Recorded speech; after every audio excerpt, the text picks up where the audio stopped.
Hi, beautiful souls. Welcome back to the channel, Beautiful Awakening with Shantia. So today I have in store for you guys a really exciting pick a card reading, which is what makes you so attractive? Why do people find you attractive?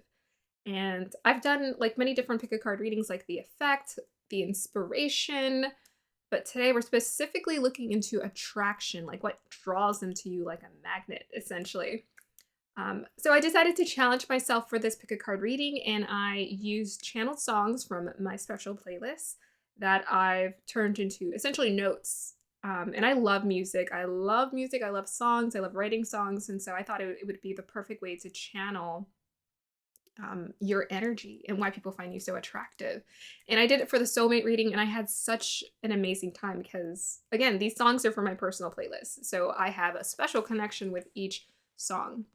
So if you guys are looking forward to that, then just get ready. If you are new to this channel is dedicated to your transformation, your alignment, as well as your healing. Always remember that you should take what resonates and leave what does not resonate. You are the CEO of your life. You're in the driver's seat of your life. Now, I know that the universe has, everyone in the world has free will and things aren't under our control, but we can always choose how we respond, thus constantly creating our reality. And I'm going to talk about in future episodes my 10-day cleanse to abundance challenge about that delay period between your desire rocketing out and the manifestation. There's always a grace period. And you might notice that sometimes manifestations just like pop in like when you're not thinking about it because you forgot about that manifestation. But there's always like this like grace period where, it's coming towards you. It's always coming towards you. Your job is to just make sure you stay in alignment. So make sure you also check out the 10-day cleanse to abundance challenge where I'm talking about these things. I'm discussing it in depth about how things operate, how things work, how can we really receive our abundance? Why are we waiting? How do we manage our energy in a way that's very healthy? Thank you so much for supporting the channel. I really appreciate the growth. By now, when I'm shooting this, I'm 3/4 on my way to 1,000. So that's incredible and amazing. And I really appreciate the growth. You guys have no idea. Make sure you continue to hit the like and subscribe to support the channel, or comment down below to help with the algorithm so other people have access to these videos and can enjoy these pick a card readings. Let's go ahead and move on to the pile preparation. Hi, beautiful souls. Welcome to the pile preparation. So as you can see, I already channeled some songs for you guys today, and it was fun. All of them were so different. So we're going to have some really fun time, like a really good time seeing all the different personalities come through in the readings, I think, for sure. Oh, oh my gosh, it lit. That's craziness.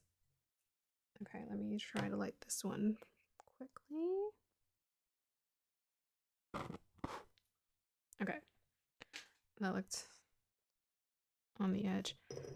Finally got around to buying some tea lights. I've been needing to buy these forever.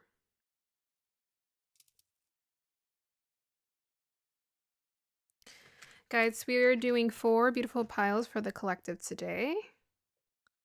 Let us go ahead and cleanse.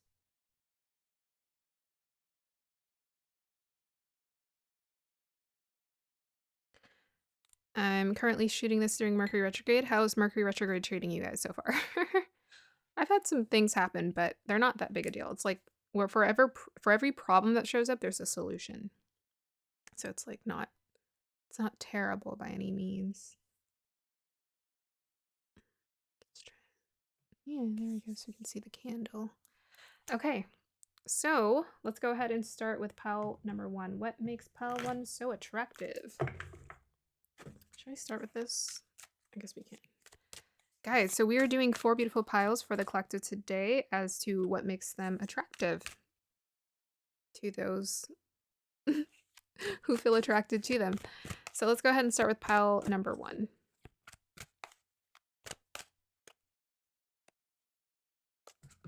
Let me adjust this light ever so slightly.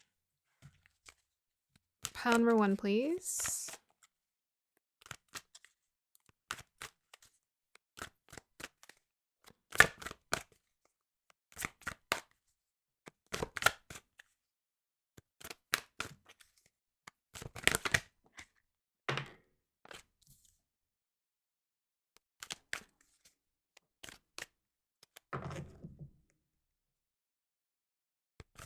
Pile number 2, please.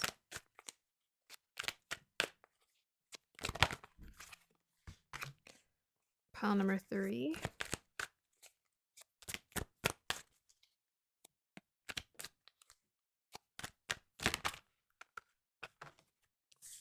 Pile number 4.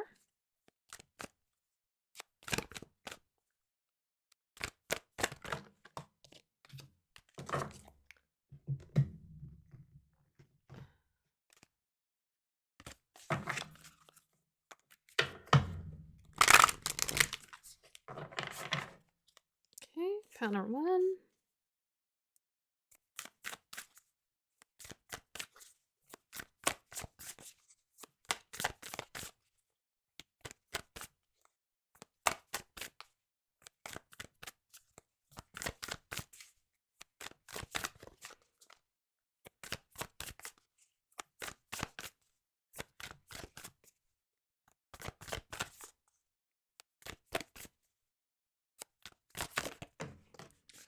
That took a minute.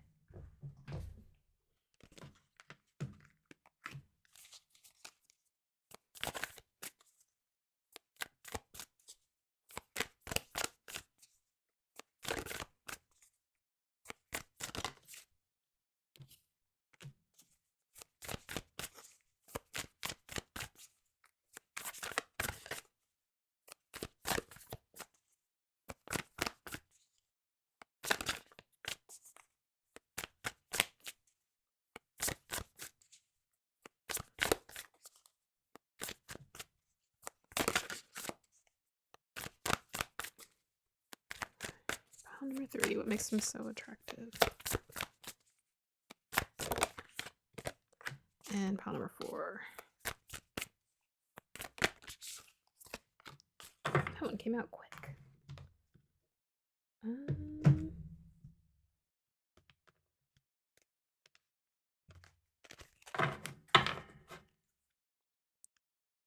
Okay, pile number 1.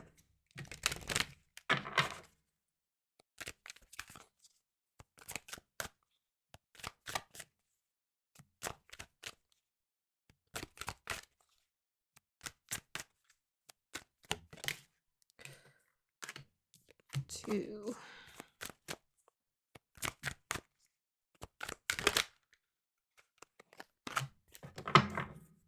3.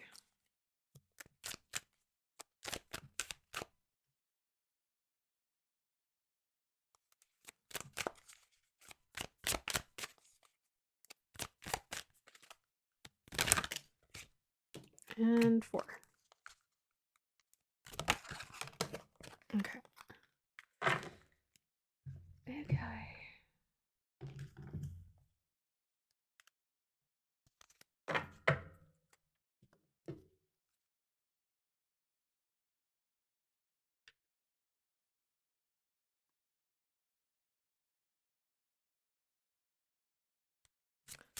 One, 2, 3. I love the synchronicity. And 4. Oh. Gotcha.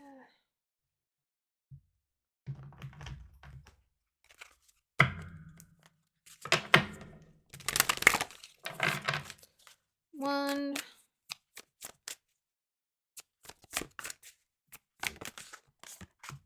Clarify for that one. 2. Clarify for that one. 3. Clarify for that one. And 4. Clarify for that one, please.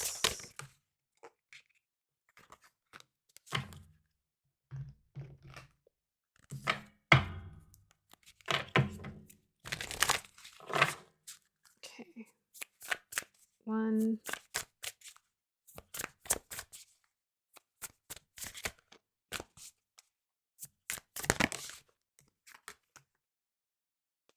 I wonder if I should put this. We'll move it.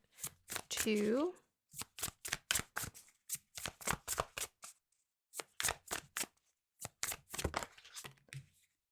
3.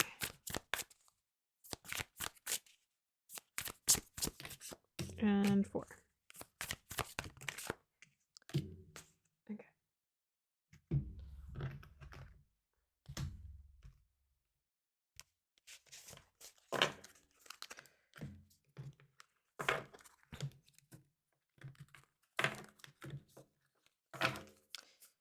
And I think we'll put these on top. They kind of match the colors.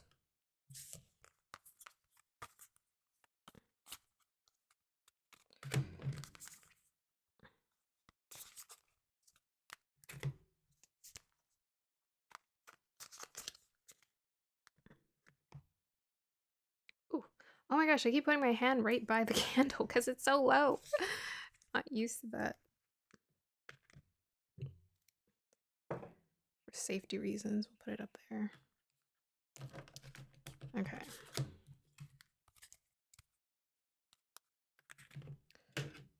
And I'm gonna lower the lighting a little bit. What do you think? Does that look better? Good.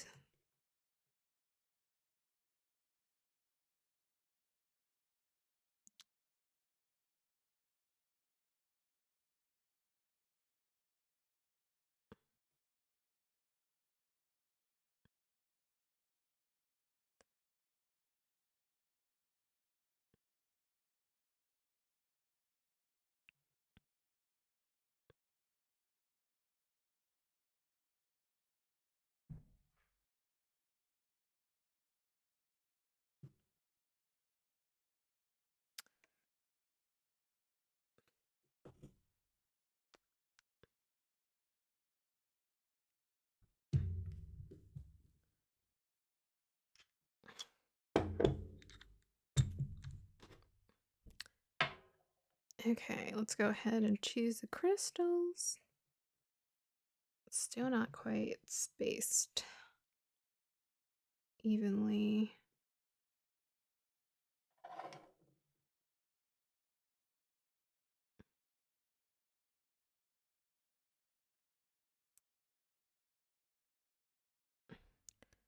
Okay, so let's go ahead and try with pile number 1, please.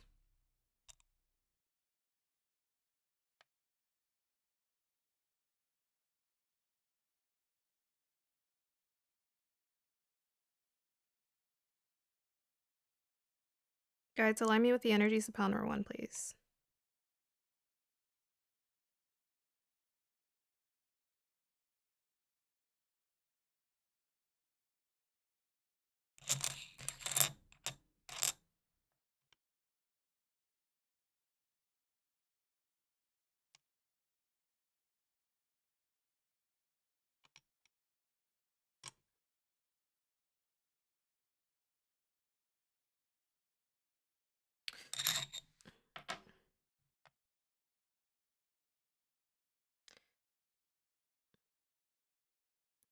Is this for pile number 1?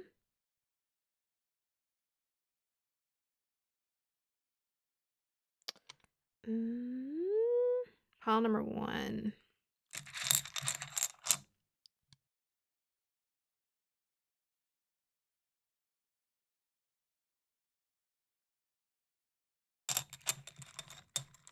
Gosh.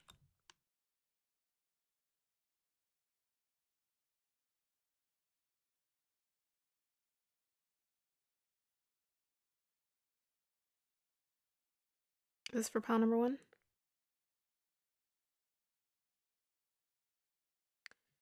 I think I got a yes.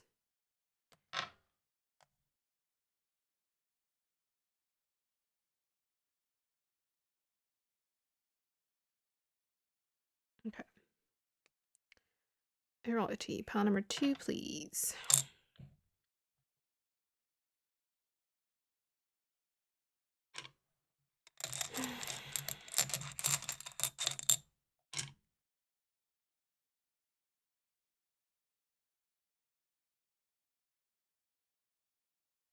Align me with the energies of pile number 2, please.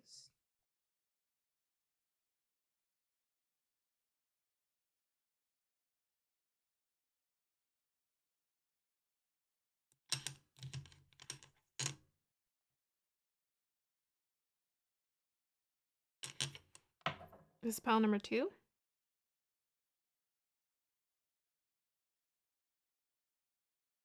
I guess so. Pile number 3. Align me with the energies of pile number 3, please.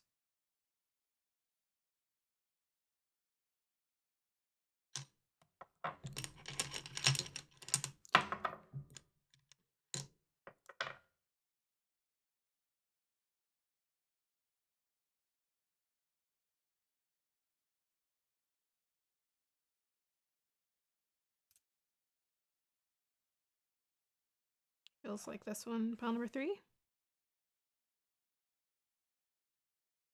I was wrong. Pile number, okay, maybe it's just this one. Pile number 3. Okay. And align me with the energies of pile number 4, guides.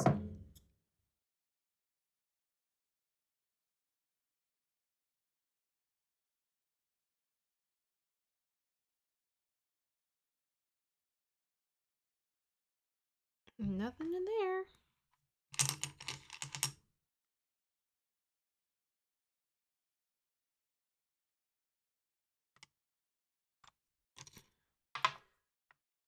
Pile number 4, guides.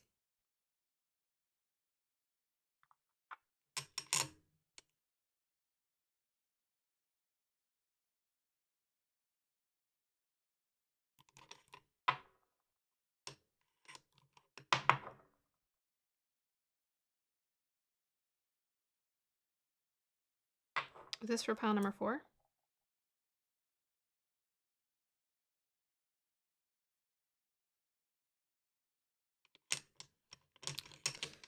Pile number 4, which one is yours?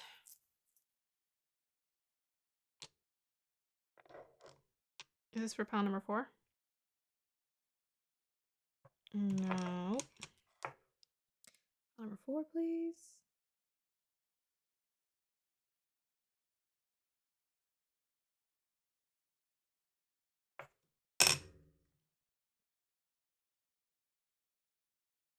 Align me with the energies of pile number 4, please.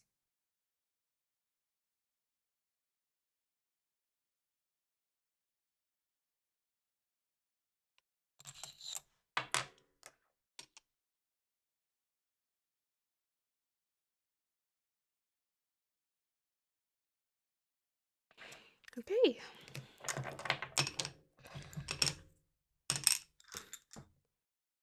Let us get started. Kind of like this color scheme. Very pretty, pretty, pretty, pretty.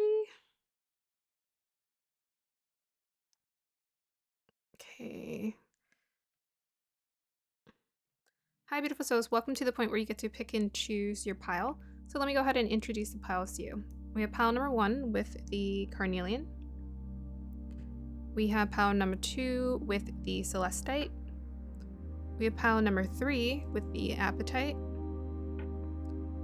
And we have pile number 4 with the black tourmaline. So just go ahead and make sure you take your time. Meditate on which pile or piles best resonate with you. Here is your singing bow.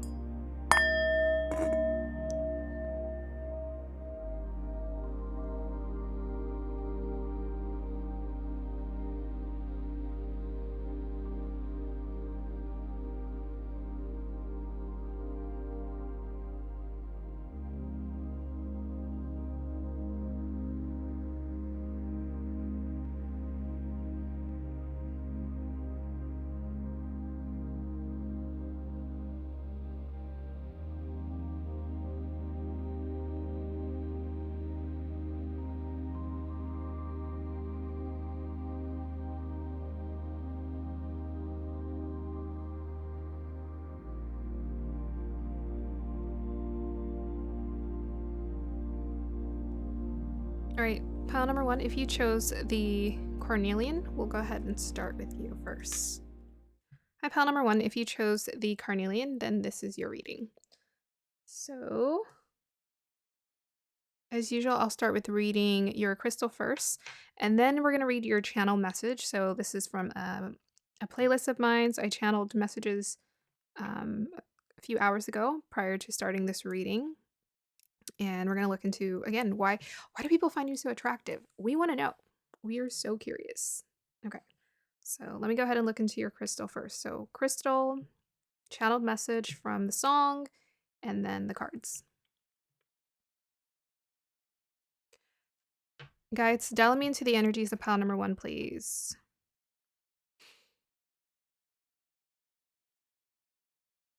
Why do people find them so attractive and attractive? Okay, so the first thing I'm being taken to is it's making me think of like orange sherbet ice cream or orange creamsicles. I think that's what they're called for dessert. But it makes me think of my childhood. And I feel like you are very much in touch with your inner child because it's taking me to my childhood, and you're a joy to be around.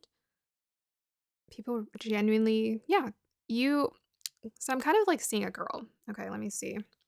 I'm seeing a girl. She has like a tomboy energy to me. Um, in my stereotypical mind, she's wearing overalls, a cap, short blonde hair, t-shirt, like kind of like tomboy. But she likes to have fun. And I feel like she's a little bossy too. Like she likes to tell the boys what to do. Or kind of, it's not like older sis, it's like leader of the tribe. I don't know. It's like maybe Aries energy I'm kind of picking up. Yeah. Interesting. Girl likes to tell people what to do. A little bit sassy. Um and but just like sassy, like but charming, fun to be with, adventurous. Yeah. Likes to, I don't know. I'm seeing her like play with the boys, like baseball. Just have a fun. Maybe you're like really outdoorsy. You like to do things outside. I'm seeing her outdoors. Um, I feel like she's the type. This feels like the type of person. Like if you were to have like a friend dynamic, this would be like the leader. Like she would be like, "Let's do this. Let's do that. Let's do this." So maybe you're the one who likes to, like, you like to lead activities for your group of people. Like if you have an idea of what you want to do, you're just like, "All right, come on, let's go." Um, and you have like that spark of ideas of all the things you want to do, all the fun things. People kind of follow your lead. This is what I'm getting. Um, a little, what is this? A little mischievous energy I'm kind of getting as well. A little mischievous, a little bit of a jokester maybe, can be quite playful. What else? Trying to see what else she's doing. Mm, I don't know. I'm kind of seeing her at like a theme park.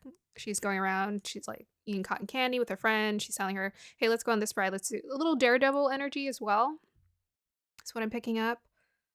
And mm, yeah, not shy. I mean, pretty comfortable with people. Likes to have fun. Likes to have a good time. Vibrant. Your energy is very vibrant. So why do people find you attractive? I think people just enjoy because I keep seeing this girl smile, and it feels like summer. It's like you're just a joy to be around. You make them smile, you make them laugh, you make them let their guard down. You help them to let their guard down and just have a good time.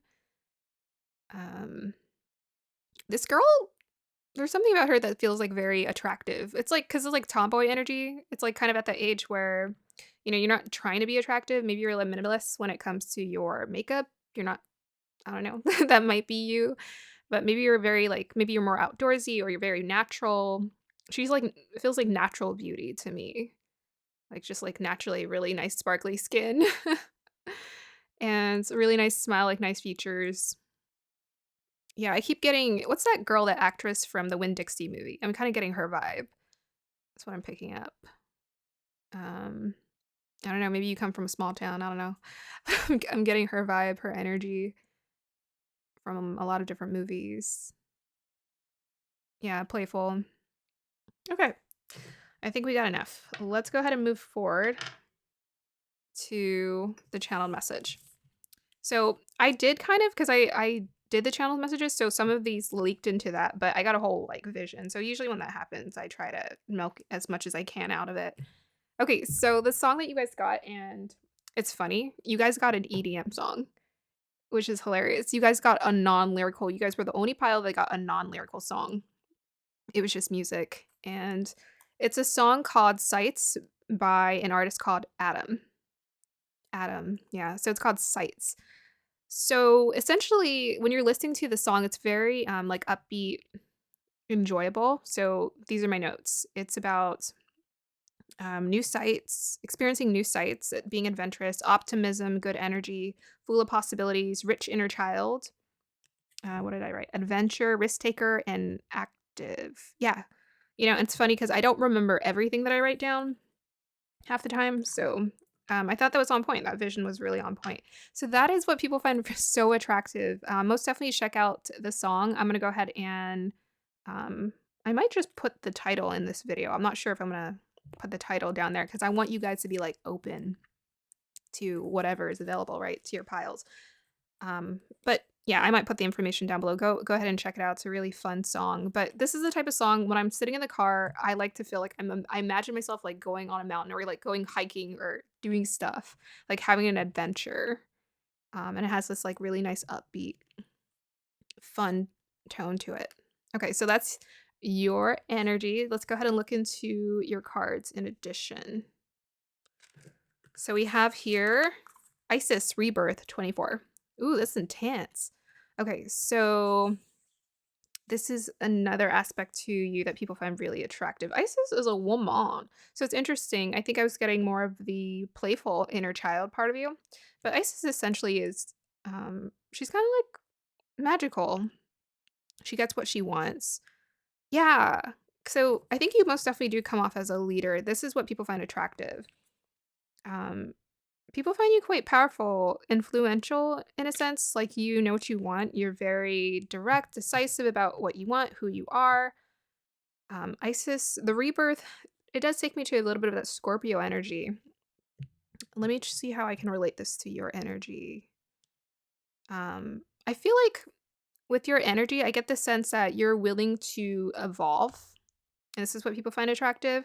Maybe people look at you and they feel like you're different every time they meet you. It's just like you're constantly going through a rebirth of yourself of like, okay, this is me. This is me. And maybe that's the adventurous, exciting energy that they pick up from you is that you're like always trying to reinvent yourself to some degree. Let me see what else I pick up from this card. I'm getting just very direct and confident. I feel like you're very honest. I'm getting like a little bit of I am getting protective older sister vibes from this. Because my sister's an Aries and well, she has Aries in her chart pretty powerfully, and she just has that like I don't know, a bit of that fiery spark energy to her. Mm. I mean, people also may think you're just magical because like Isis rebirth takes me to Scorpio, and Isis is about being connected to magic and divinity. Hmm. I feel like you stand your ground is what I'm getting from this card as well. Your attraction, if I were to look at this card and say, okay, what is the flavor of the attraction? Um, I don't know. Her stare is just so direct. Is mainly what I'm picking up here. Let me make sure this is in focus. But her stare just feels so direct to me, like unwavering. So I feel like you're quite your character is unwavering. It's like once you decide on something, you just go for it. That's what I'm getting. And no one can tell you otherwise. That's also what I'm picking up. They find this attractive. They find it hot. It's like, wow, she just sticks with what she's going to say and she does it and she accomplishes it. Whatever she sets her mind to. Let me see features. I mean, it's her eyes. They're so direct. And it's her stance. It's her posture. It's the way she keeps her head up. Confidence. that I think is quite attractive. Let's start here. There we go. Isis Rebirth 24. 4, you may be also quite grounded, just like, again, like firm in your opinions and your beliefs. 4 and 2. 2 is about connections, balance. Maybe people feel like you're also quite balanced. Because I was seeing a tomboy, maybe you embody beautifully a masculine and feminine energy. And 4 and 2 add up to 6. Heart. You listen to your heart. You're driven by your heart, passions of the heart. Okay, we also have talent. Ooh. Okay, this is what people find very attractive about you. Yeah. Sparkle, sparkle. People they find that you're talented and they find this attractive. It's like, it's like uncovering or opening up a box of chocolates. It's like, whoa, you can do this.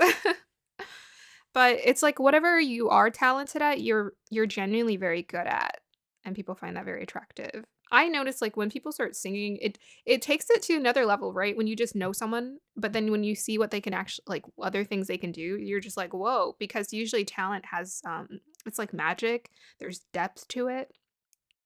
So I think maybe you're also quite confident. Some of you are quite confident with sharing your talents. You let people see them, you unveil them, but people really find this attractive. Whatever your talent is, whether you can sing or dance. I'm most definitely seeing someone who, even with a carnelian, like they're okay with being the center of attention.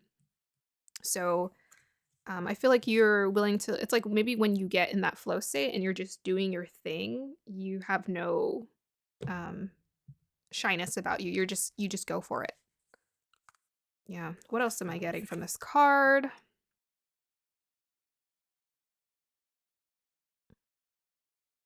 I don't know. I feel like maybe you take people to another world. That's what it is.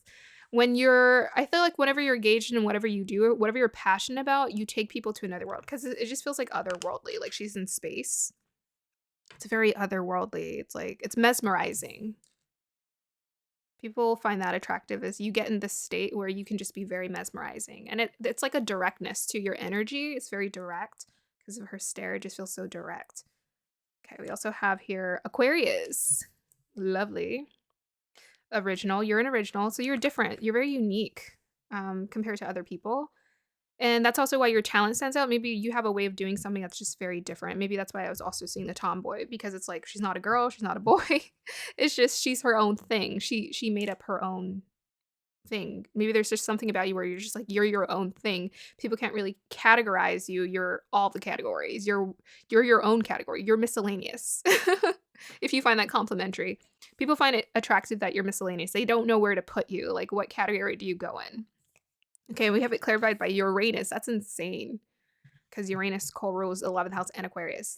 Yeah, people just they find you so unique. This is the unique pile. You're the unique person. It's like you made up your own title, you made up your own thing, whatever you are. People just aren't, but there's like something direct. Aquarius can also be quite strong of an energy. It's a fixed energy. Right, there's something about you, like your personality comes off quite strong and different, unique to people, or your vibe, your energy. It's very different, but you're very much, you own it, is what I'm getting. Yeah, and you're not trying to like be with everyone. That's why I was seeing her be with the boys and the girls. That's why. It's because she can be with, it's about being with different, it's not about literally hanging out with the boys and girls. It's about you can blend in amongst a different group of people but it's like, it doesn't matter. Whatever group of people you're in, you're always your own thing. And people look up to you for this. They find this attractive. Turn on, essentially. What can I say? What can we say? Okay, we also have here astral travel, our chakra. Yeah, you take them to a different planet. You take them somewhere else. Out of body experience. That's what that is. And I brought the book so that we can get more clues. But yeah, astral travel is like, it's like an out of body experience. It's like the mesmerizing. You really do mesmerize people. I don't know what you guys do, but this energy is kind of insane. Uranus Aquarius with the talent, it's very intense in terms of this mesmerizing energy. You really do take people to a different world. Maybe it's like the way you think, the way you talk, the way you act. It's just you're an individualistic, unique in your thinking. You think for yourself. You think for yourself, you do things different, you operate differently, and people find that attractive because it's so easy to just blend in and to, play it safe. I don't feel like this group you're interested in playing it safe. You wanna be the best whatever you're here to be. It's like whatever you were born to be. I feel like maybe you came out the womb just like, "This is who I am." Best believe it. Says, "Let your heart have wings." Oh, and we were talking about the heart, right? With the 6. Yeah. This is guidance to step forward with love in your heart and travel to offer healing to others beyond what you have imagined. Do this, you will need to work in the astral plane with the tool of meditation, which may mean some extra study or going deeper into your existing practice. Yeah, I'm getting a lot of passion even with these colors, these tones of these flowers, like very passionate. I feel like maybe you guys are very this is like the versatile group. So that's why I was also seeing the tomboy. You yeah, reinvent yourself. So maybe it's like there's something about the way you dress. Like you're different every time. Like you don't keep it just one way. You don't keep it just stagnant. It's like, okay, today I want to be a prima donna. Today I want to be Madonna. It's like you change it up. You like to change it up. It's like whatever you're in the mood for, you're ready for it. Yeah, Aquarius is very much maybe even to some degree a trendsetter, even if you're not aware that you're a trendsetter, you are because you just do your own thing. But a lot of trendsetters, I swear, they don't know that they're trendsetters because they don't try to be trendsetters. They're just available to creativity in all its forms that they embody it with ease. There are lots of magical superpowers called the siddhis that develop when you have firmly established meditation and yoga practice. You have an ability to project your presence in a healing form to wherever healing is needed. You will know. Using self a luminous starry astral light which fills the world. Wow, look, starry light that fills the world. Sorry, I just lost my. You can learn to astral travel to those who would benefit from your loving presence. So that's a huge clue as to how people are feeling impacted by you. It's like you don't even have to be there, but your aura, your presence maybe is just so strong. I don't know. It's so interesting. You People feel like that connection to you who would benefit from your loving presence. We have the ability to be everywhere all at once. Our heart has more power than 108 suns. Whoa. Wow, guys. Our heart has more power than 108 suns. They're emphasizing this for you. Work to understand. Whenever you pray with your head, it will take a long time. You have to go through intellect, thought, circumstances, environment, space, and time. Whenever you sing or pray with your heart, it's timeless, spaceless. Timeless, spaceless. Yes, you are timeless. You guys are the definition of timeless. So that's why people can't. Wasn't I saying earlier, like people don't know what category to put you in or even time period? It's like you just exist. Maybe you're an old soul and a new soul all at once. And absolutely effective. It works. Wow. Work to understand your own power and projection. Yeah, you guys, again, I was getting that Isis, very impactful energy. If healing others remotely resonates with you, then project that you are successful at this endeavor with the light of your heart and focus of a meditative mind. Allow yourself to be courageously imaginative and creative. Yes, we can see this. Make mind mood boards of your astral plane and heart opening healing work. All inspired thoughts go into the astral catalog of potential realities. And they are for anyone to access through the meditative mind. Your unique perspective is like a shooting star. It will cause someone to gasp and believe that their wishes can come true. The existence of your healing, loving thoughts gives momentum to the healing dreams of others. Wow. Oh my gosh. That's an intense. I don't think I've read this definition before. So, just a huge clue, guys. Astral travel might be your thing. You might want to you might want to start getting into some intense meditative states, deepen your meditation, your yoga practice to get more in touch with this. Yeah, your aura chakra, your presence is quite impactful to other people. It's like to some degree it's like maybe you're around people and they don't even know what it is. They don't know the name. I just saw 2222 on the clock. They don't know the name for what you do or how you're making them feel. It's just you make them feel something and make them feel a lot. Yes. Loving thoughts. Wow. Okay. Let's go ahead and move forward before I spend too much time. We have here Elmora Awakening Presence. The universe is with you. Wear a cloak of protection and love. Whoa. Okay, again, it's like the universe is with you. You're everything. You're all the everything. Yeah. I feel like, I mean, I'm getting, yes, it says Aquarius here, but maybe some of you guys have a little bit of Libra energy in you because Libra is about uh, androgynous energy. The universe is with you. Wear a cloak of protection and love. Yeah. Yeah, look at all these blue tones, blue energy. So there's like an intellect, there's an intelligence about you. It's like an intellect. It might be a natural underlying intellect that people can sense or detect from you. It could be the way you talk about things, or I mean, most definitely, I would have to say, because communication is one of our main ways of talking and connecting with other people. There may be something there for sure. Wear a cloak of protection and love. What else? Yeah, there's another message of love there. The universe is with you. I don't know. Again, it's that like it's like you're connected to the all. You're very open-minded. People find this attractive. Let me just say that. You're very open-minded. People find that very attractive. You're very open to like newness, new ideas, progressive thinking, the way of seeing the world, space, quantum field, all of it. You're just open to it. Open. Maybe that's why I was also seeing the girl at the theme park because she's, you got all these different rides. Like, let's go do this. Let's go do that. It's like you're open to all of these experiences and adventures. Yeah, and there's something about your presence that's very awakening for other people. Like a little bit of an outer body experience here with this astro travel. Maybe that's what you give certain people, depending on like how direct your energy, how forceful, not necessarily forceful, but how much energy you're giving to them. I feel like the more energy you give to them, it's like it's that. It's like they feel awakened and they're just like, what just hit me? What was that? Um, I like this. I've always liked this idea of like people thinking instead of who are you, what are you? There's something like magical about that. But I feel like this fits this pile. It's like, what are you? What? What are you? It's like this thing. It's like, what is that? Is that a girl or a boy? We don't know. But I just noticed there's a moth on his head. Symbology there. We have here Prince. Oh, we got the attraction. And I was talking about the girl and the boy, and we have masculine energy here. Yeah, you guys have a like look feminine, and then we got masculine energy, and then I'm like, is that a girl or boy? Like, what is that? That's you. Prince, light attribute, romantic charm and potential for power. Yeah, you guys are charming as heck. It's coming through.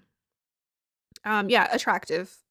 Attractive, maybe like classically attractive. I don't know. I was seeing a girl who was just like naturally very attractive. A prince, that energy feels young. It feels handsome, eternally youthful in a sense. Because I'm like, we always think of it as the prince is handsome. So there's something about you that's handsome, regardless of your gender. People find you handsome. Yeah, it could be your confidence, right? Masculine energy. That's quite charming. You know how to, with this romantic, most definitely people think about and maybe even fantasize about wanting to be with you without question. Because the prince, we're always, every movie, right? The girls always want to, everyone fawns over the prince. Everyone just wants to be with the prince. So that's kind of how, in terms of other people moving towards you and seeing you, that's how they see you. They think you have a lot of options and they're one of the few and they'd be lucky to be the chosen one.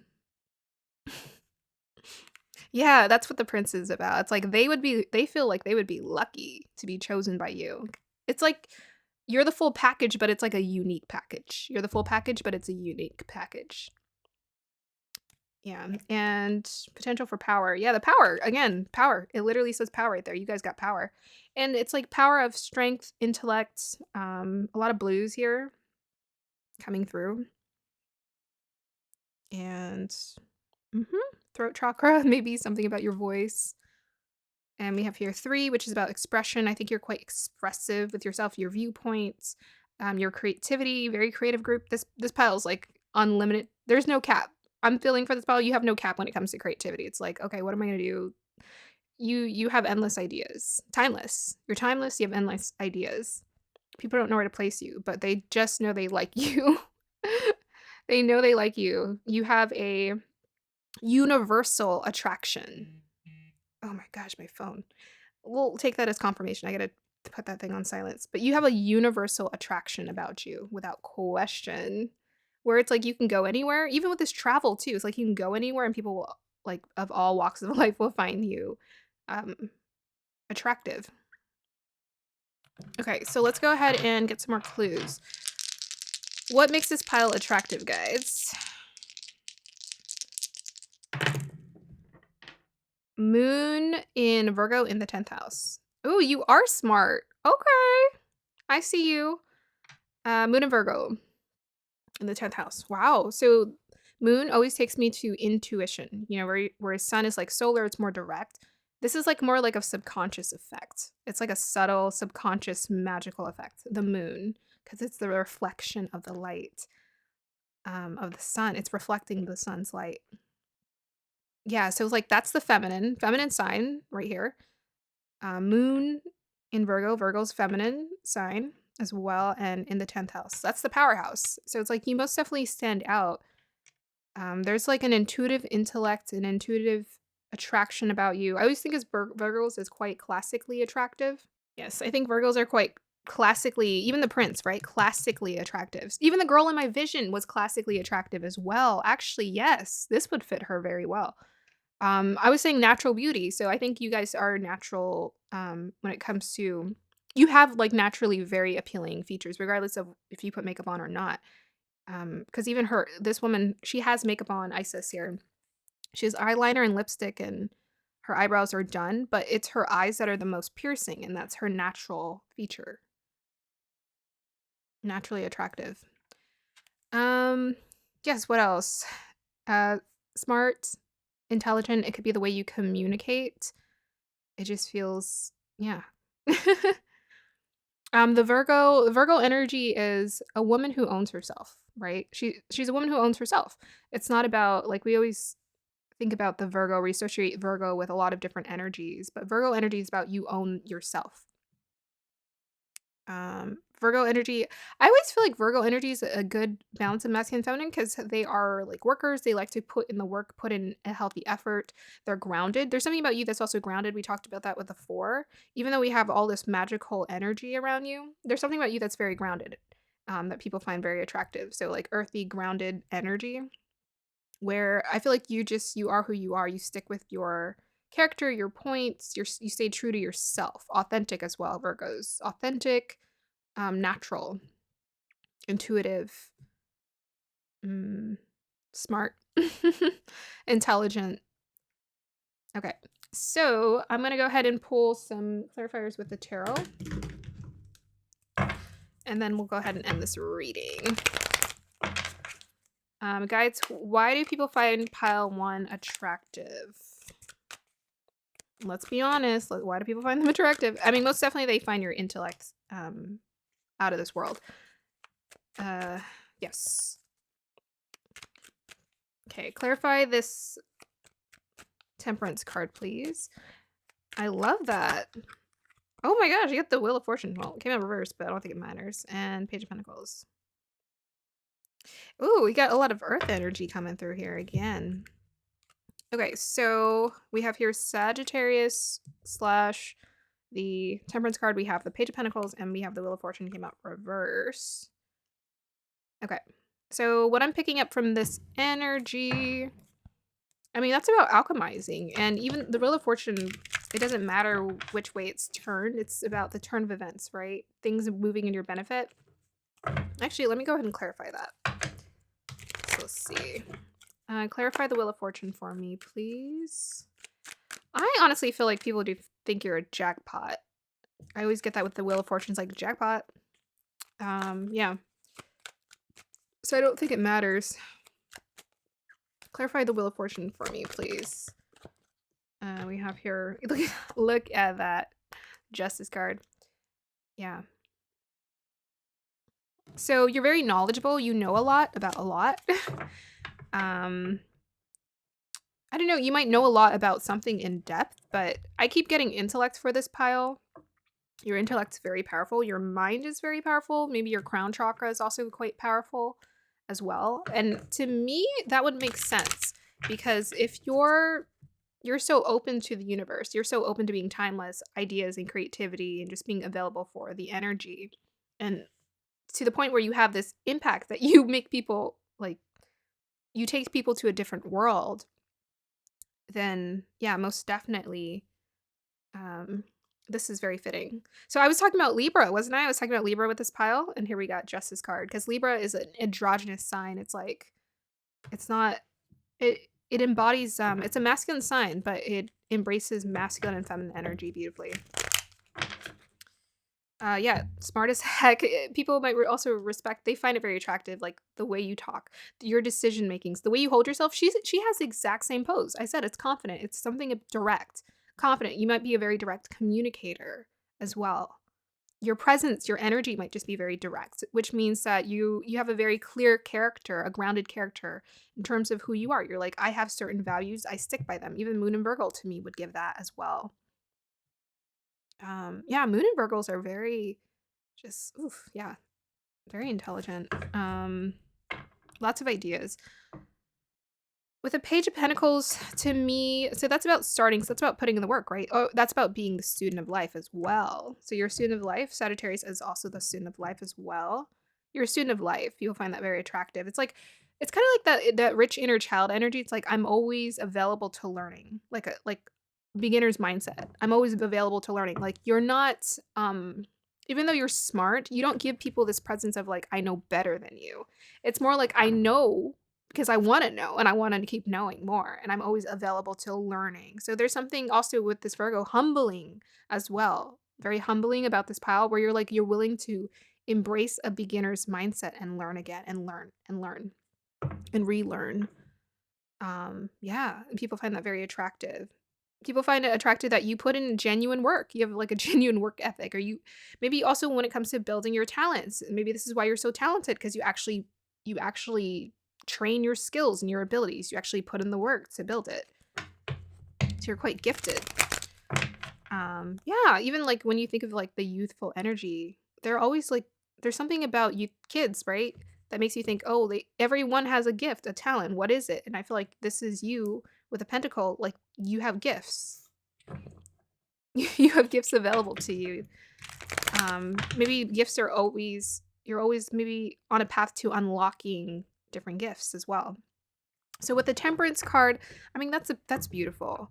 That's about like again being the student of life, trying to find that right balance. You know, you're willing to learn and like she's diligently looking at her cups and trying to find like okay, what's going to work? Is it this? Is it that? Is it this? Is it that? How do I find the calm in the storm? Even with the Wheel of Fortune reverse, it's like you find the calm in the storm somehow, or you're the type of person like there's a lot that can be going on around you, but you still find a way to be focused no matter what and stay on path. And people find that attractive because they maybe other people get very overwhelmed by a lot of things going on, but you just stay grounded. It's like, okay, didn't affect her or him, but it's affecting me. You might have blue eyes. Okay, we got blue eyes here. That's a common theme here with Isis and this man. Very interesting. Yeah, and get blue with the prince. Yeah, there is something quite handsome because for some reason I was picking up the tomboy, and I feel like it's like your features. It's like androgynous. Maybe it's like you have boyish or yeah, boyish features, feminine features, or you have if you're a masculine, you have feminine features. So it makes you attractive almost to like all like maybe some people get confused when they're around you or it's just you attract all kind of people so like of different orientations like people men women who are attracted people who don't have a category that are attracted to you because it's just your energies of everything you of embracing the all. Okay, so yeah, very focused. This pile, I feel like you're on. You focus on what you need to do to be with this Libra. It's like you're focused. You're with this Isis is like you're here to get stuff done and be confident and stay on your path, and people find that really attractive. Okay, I'm gonna go ahead and end your reading here, pile number 1. I hope you guys enjoyed that. Have a beautiful day or evening. Let me know if it resonated. Bye. Hi, pile number 2. If you chose the Celestite, then this is your reading. So I'm gonna start with reading your crystal first, and then we're going to look into your channel message. So this is from a playlist from my phone. I channeled songs earlier, a few hours ago, and I just wrote down like key notes from each song, and I will go ahead and put all the information about the songs, and then I'll read your cards afterwards. So let's get nosy and look into why do people find you attractive? I want to know. I most definitely do want to know. Okay, so guys, dial me into the energies of pile number 2, please. Okay, so maybe there's something about this pile that's cool, calm, and collected. I kind of get that from this crystal from times. But I'm looking at this crystal and it's just giving me this vibe that it's like the cool kid energy. um yeah, I feel like maybe you keep to yourself quite a bit. But people find this attractive because it's like there's something about you that's contained and it's attractive. Because, sometimes people find like there's a maturity, there's the contain energy about you, and sometimes, people find that attractive. Why not? Who wouldn't find cool, calm, and collected attractive? Because, if you think about it, sometimes like when people are like emotional roller coasters, that's not as attractive, but I feel like I'm getting depth here. So I feel like there's a hidden depth to you, and people find this attractive because you're like a little mysterious. They can't really see everything all at once, and they like that. They don't want to know. Like mystery is super attractive. Mystery is super attractive. Don't they always say, like, in relationships, maintain mystery in your relationship so that you stay attractive to your spouse? And honestly, if you think about it, it's not that hard because we're always evolving. But your mystery comes from I feel like you're intentional with your expression, how you talk about things, and what you reveal. You're very intentional about what you reveal to people so they don't see everything. And I feel like even the people who are closest to you don't see everything because I don't know, you're like a ocean. I feel like maybe even you to some degree, you're mysterious to yourself. Like I'm kind of getting that energy. It's like, why did I do that? I don't know if you think that sometimes. It's like, why did I say that? Why did I do? Because you're a mystery to yourself. Maybe if you follow Vedic astrology, you have a connection to Ketu. So Ketu rules Aswini, Magha, Mula, and I think it's like Uttarapada. I don't know. It's one of the other ones. I think so. But in Aquarius. But there's something about you that's a mystery. Yeah, mysterious. It feels like it's locked in. Like there's depth, but it's like all locked in there. So I can't really see it all. Like the shell is kind of hard, but not a bad thing. It's just the thing is this is what people find attractive about you. So people like that they don't know everything about you. Maybe you're just quite quiet, you keep to yourself, and then you let people know, okay, this is who I am. Yeah. That was a lot of words, wasn't it? Yeah, I'm getting depth though, because I keep seeing like all these little like marks and scratches and like a lot of movement in the crystal. But it's like behind this smooth, it's like encased in this smooth shell. So it's like there's depth to you, there's a story. Maybe people feel like they look at you and they're like, there's a story to this person, and I want to know what it is. I'm intrigued. Okay, am I getting anything else? Let me see. Yeah, so I'm seeing like a pale, dark-haired woman. She's wearing like a white dress in my vision. Quite quiet. Yeah, this is like stereotype. I'm like from a movie making up in my head.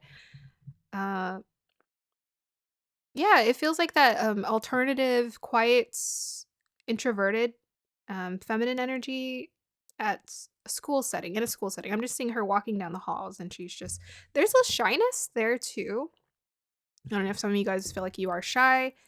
But yeah, she just kind of keeps to herself. Okay, I'm getting another archetype coming in here. Yeah, it's like dark and alluring is what I'm getting from this pile. It's like dark and alluring. People find that attractive. Mystery.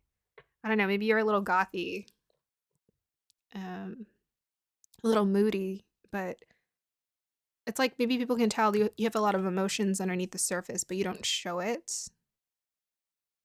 They just know you're emotional. There's depth to you. Maybe I'm getting a lot of romantic energy. I feel like people find this romantic. Like, I don't know. Yeah, that's what's kind of coming through. Anything else that wants to come through? Poetic? I would say poetic. Yeah, I feel like you do. There's something about you that like it feels like it's kept together on the surface. Maybe you do find a way to keep it together. And maybe people admire this to some degree because they feel like they're a mess, and maybe they feel a little bit more self conscious because this girl just seems, I don't know, something about her is immaculate on the surface. Like hair is brushed a certain way. Um, very specific about, I don't know, a little bit of a minimalist too. Simple. Like her palette's very simple. Simple and clean.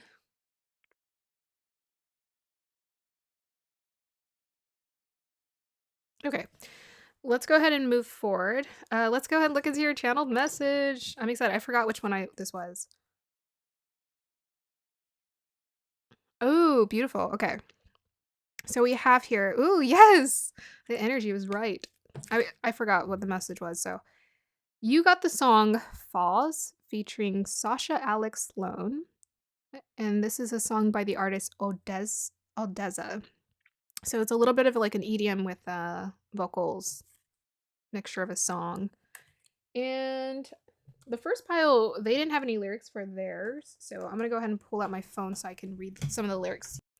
Okay, so the woman in this, yes, I was actually kind of imagining like this woman. If I were to imagine her, she would look like the what I saw on this crystal reading here. She had like a throaty voice to her, so her voice just like a little throaty, deep. So here. It says, ever feel like you can't breathe? Does the water feel too deep? Lie awake because you can't sleep without it. Ever feel like you're alone when you're lost but you're already home? Lie awake because you can't dream without it. It's gonna be all right. I'm never gonna leave your side. It's gonna be all right. Everybody falls down, all the way down. You just gotta hold on tight. You gotta get up. You gotta get up. Gonna make it through this time. Everybody falls down, all the way down. Okay. So this is what I summarized from those lyrics. Loyalty, comforting, uplifting, relatable.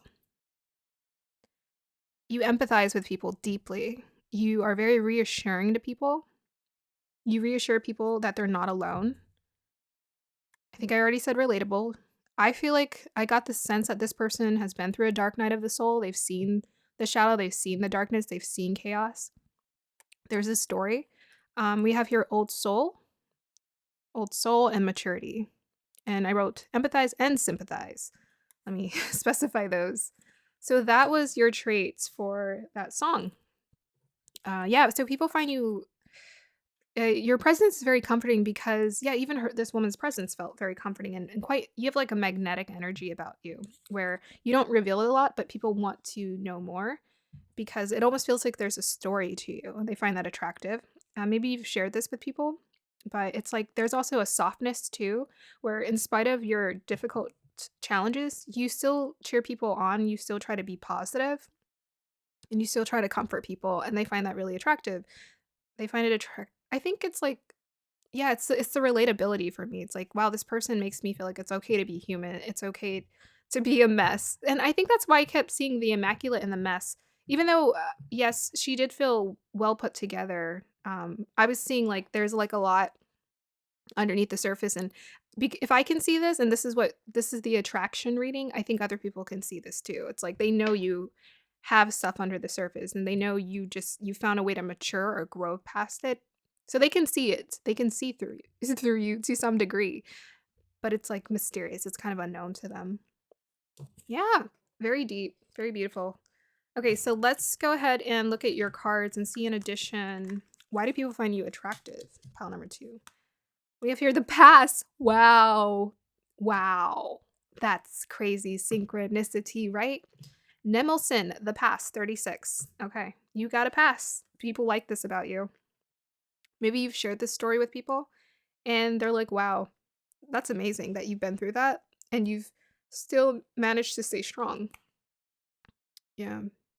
Yeah, there's that allure, that mystery of the past of like, this person has a story. I want to know what their story is.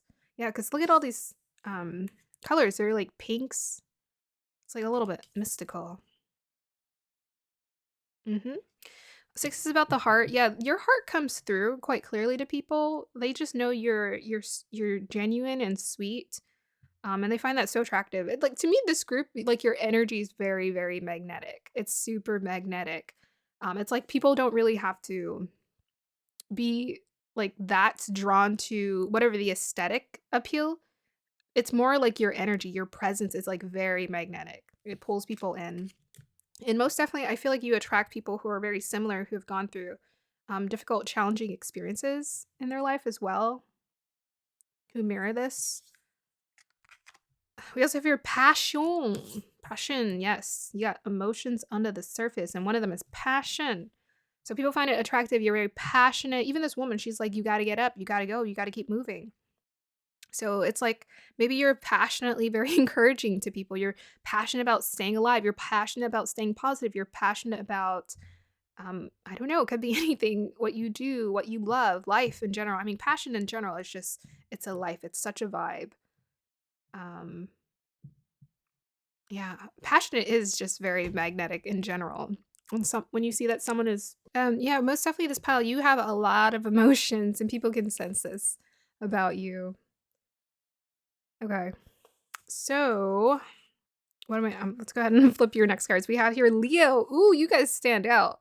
Most definitely, they notice you. Clarified by mutable, surrender, fluidity, and welcoming change. Okay, let me see how to connect these energies together. Okay, the welcoming change most definitely um, reaffirms your ability to sort of adjust to change. Yeah, I mean, even with that song, it's like it's gonna be okay. It's like you found a way to like push through those difficult, those challenging moments in your life, and in spite of it, you welcome the change. It's like because every time you've had to go through changes, you've been able to evolve, you've been able to grow, you've been able to find more confidence in yourself, believe in yourself, tap more into your creativity. Hmm. Leos are super attractive. What can we say? Yes, Leos are very magnetic. So I was picking up a lot of magnetic energy from this. Leo's so magnetic. Most definitely, yes, they stand out. They are out and proud in terms of who they are and who they're available. Most definitely, this person is a. Even though I wasn't seeing it in the vision, in the song, most definitely, yes, it captures the essence of you're a people person. You're always there, like sympathizing, empathizing, and I said loyalty. What did I say? Let me look at those traits again. Loyalty, comforting, relatable, uplifting. You empathize, you reassure people. That's exactly what Leos do. And that's why they're such powerful leaders. It's because they can relate, yet at the same time, people can look up to them. There's a maturity about them. Leo is also a fixed energy. It's like there's a maturity about you because you've gone through these experiences. You find it really attractive. You just stand out. Leos, okay, they got big hair. What are they about the big hair? Sometimes they have like golden aspects to them, like whether it's their hair, their eyes. Maybe you have like really intense hazel eyes. There's like a sunny physical feature about them. So sunny is like just golden, like golden skin, golden hair, like sun-kissed skin, golden hair. Um, your energy's like sunshine, maybe as well as your physical appearance is sunshine. It's like bright. It's of a bright nature.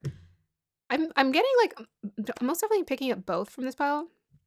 So it's like there is like a lot of passion and support and availability, but I do most definitely get a lot of water energy from this pile. So we have your Pisces and we have the surrender, fluidity, and welcoming change. It's like there's a fluidity about you. So you're able to like go with the flow of life, go with the flow of energy. Hmm. Okay, let's go ahead and see some additional clues. We have here soul lesson, nobility, R chakra. Ooh, that's the Leo. Okay, so most definitely people find you attractive because you just have like boss energy about you. So it says here, be your true self, radiate that. Soul lesson, nobility, R chakra, 29. Yeah. Yeah, that definitely takes me to um Strong authority, strong authenticity. Please listen to the song. Check out the song because I feel like the vibe of that song, that woman who's singing that song, it feels like this energy as well. Most definitely. Um, let's see, what else am I getting? Aura chakra. I mean, you guys are bright. Your energy, your aura is just so bright. It's very radiant. And people most definitely pick this up. It radiates. um to me, nobility, like Leo, loyalty, nobility, royalty, it's like a maturity. I feel like those people, there's a maturity about them. There's like I respect this person. So there's self-respect. You respect yourself, and I feel like people respect you as a result. It's like you honor your desires, you honor yourself, therefore people honor you, but they also find this, again, they find it very attractive. They find that you are confident and that you lead yourself, or there's a confidence about you where you just do what you love, but also very creative as well with the passion. It's like they love that you follow your passions. They love that you do all of these different things and you're good at that, or you enjoy doing them. But I think you're also genuinely good at it because Leos are just they're naturally gifted, quite naturally gifted because they're meant to be center of attention. They're meant to be seen, and they're also good at a lot of different things as well. Yes. Leos, there's always a presence about Leos where they're just so easy to like, but part of what they're easy to like is because they sympathize and they empathize with people. Like you get people, you understand life, you understand people, and that's why they find that attractive. It's because you get them. Okay, let's move forward. Yes, 2 and 9 add up to 11, which is about self mastery. I feel like you've acquired a lot of self mastery. I was definitely getting that with the Dark Night of the Soul from the song energy. 2 is about connection, most definitely for this pile. 9, I don't know, it could be any 9. Could be could be Knight of Wands, could be Knight of Cups, could be what's the other one? 9 of Pentacles. Yeah, there may also be like a beautiful independence about you. I feel like Leos, they're always found amongst people because their energy is very magnetic. So they're always like amongst a group of people. Um they always find themselves amongst crowds, or people just are just always drawn to you, even if you want to be alone. People are just always drawn to you, drawn to your energy. Um, I feel like for this pile, maybe Keanu Reeves would be a good example. I follow Vedic astrology, so I think according to his birthday, he would be a Leo. Um, Generous. Yes, this pile, you're generous. People find that very attractive. That you're generous, that you're giving your time of attention.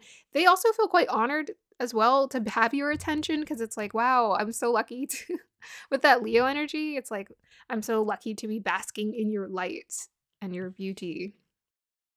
Yeah, I mean, Leos also have quite I feel like you guys probably have some strong features somewhere, whether it's like big eyes or like because Leos always have standouts. Something about them is always a standout feature. Um, it's very attractive. They can be quite tall. They can be I don't know. There's probably a prominent feature about you that stands out. And usually like hair is one of those. Hair is one of the big ones. Could be your eyes, could be your nose, your lips, but whatever it is, it's attractive because they're made for that. To have very attractive standout features. Okay, so let's go ahead and move on. We have Sanat Kumara, light activation. Shine your light. Yes, your internal guidance is coming through loud and clear. Yeah, you guys are just like an orb of light around other people. So this is, yeah, I most definitely get that people are just drawn to you time and time again. Because you follow your light. Leo energy is all about following your inner light. Yeah, you're literally a light bulb. We got aura chakra, light activation, passion, Leo. You're just sun. You're just sunlight. There we go. What else can I say about this? Yeah, I feel like you're just always trying to you uplift people, you find a way to make them keep them positive or stay positive. And yeah, people really love that. You just shine your light on them. You bring good energy, good vibes, healthy energy to them. Your internal guidance is coming through loud and clear. You're internally guided. So Leos, yeah. So that's why you're a leader. By the way, I didn't say that, but people find that your leading capability is very attractive because they feel like they can just trust you to show them the way, and this matters a lot to them. Because I feel like I was getting a lot of like lost soul energy from like this person was around other people who are feeling lost. She was singing to those who feel lost. It's like that's your energies. Like you are always wanting to help those who are lost. Um, so maybe you also attract because you're so bright, you attract people. And that's why I was getting that intense energy, that like moodiness. It's like you attract that. You attract people who are kind of lost and confused and they're trying to find the light in life because you have so much of it to give. Yeah. Beautiful. That's so deep, guys. We also have your child nature, friendships with animals, communication with nature spirits, shadow attribute, tendency to abuse animals, people, environment. Yikes. That's scary. So you have this gentle, caring nature. I'm just seeing the girl. She's holding the rabbit in this imagery. It's like that's the way people feel about your presence. It's like you have a gentleness, a soothing. You soothe them in some way with your energy, your presence, your words, your eyes, maybe your artwork. There's something you create that's very soothing for people. It's like gentle. It like touches them. Like it heals their inner child, or it helps to heal their inner child. Even the Leo's about the inner child, right? It helps heal that inner child, that fear, that hurt, that pain, right? Because it says your tendency to abuse animals, people, and environment. I feel like you are most definitely like those are the people who are drawn to you, by the way. People who have gone through those experiences where they've been really hurt, disappointed, and unfortunately abused, or taken advantage of. It's like people feel like they can trust you because you just have that trusting nature. They know they can trust you, trust your presence, and you will reassure them and bring them to like water, right? Water, bring them to water, nourishment. Yeah, you guys are just internally just very like so gentle. You mean well. I'm sure you guys probably have some beautiful in friendships here because this is friendships, communication with nature spirits. Yeah. You're so attuned and sensitive to people's inner child. Okay, so let me go ahead and roll, or not roll. Well, yeah, I'm gonna roll the dice too. Why do people find pile number 2 so attractive, guys? Uranus, Leo in the 12th house. Wow. That's intense. Okay, so Uranus is, I always think of it as the intellectual genius, right? So revolutionary energy. It's in the sign of Leo, which is about leadership, standing out, creativity, expression, loyalty, all the signs, all the energy we just talked about, confidence. And it's in the 12th house, which to me is like about the ether. Whoops, why is that flipped that way? It's about, yeah, 12th house is about the ether. It's about being open to all the universal guidance. So Uranus being there makes you available for, oh, okay, most definitely knowing how to be a leader. For this pile, you guys know how to be a leader. Like you are the benevolent leader, the leader that people have always wanted and needed in their lives. Gentle, intuitive, intellectually aware, self-aware as well. Yeah, what is Uranus? It's about changing energy as well. So we had the welcoming change, and we have the Uranus, which is about change as well. So it could be a combination of things. It could be about you naturally embrace change quite effortlessly, or it just feels like that to other people. Maybe that's kind of why I was seeing the hard shell. And maybe, yes, maybe that's, that makes a lot of sense because a lot of leaders, they don't show everything on the surface because they're always thinking about, I have to be calm so that, like, you think about the little scared animals, the little scared kids can stay calm. If I start freaking out, how are they going to calm down? So my energy is that I need to keep my energy calm, keep my energy centered so that people can relax. I forgot that a lot of them, because we always think of Leos as very expressive, but they're leaders. Leaders know how to maintain emotional control. Yeah.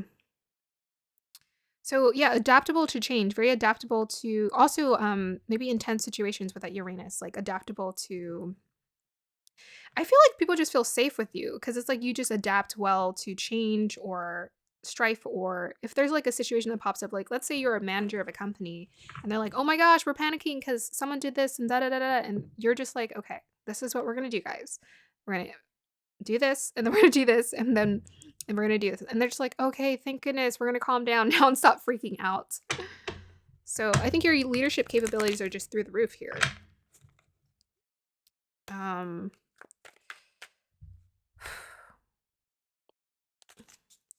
Let's see what else we can get. Yeah, Uranus can be changeable.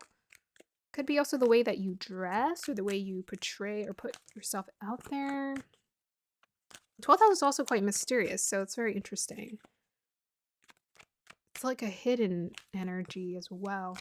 Can I get some clarifiers? Why do people find pile number 2 so attractive, guys? Actually, let's get a clarifier for this energy. Can I get a clarifier for the Uranus, 12th house, in Leo?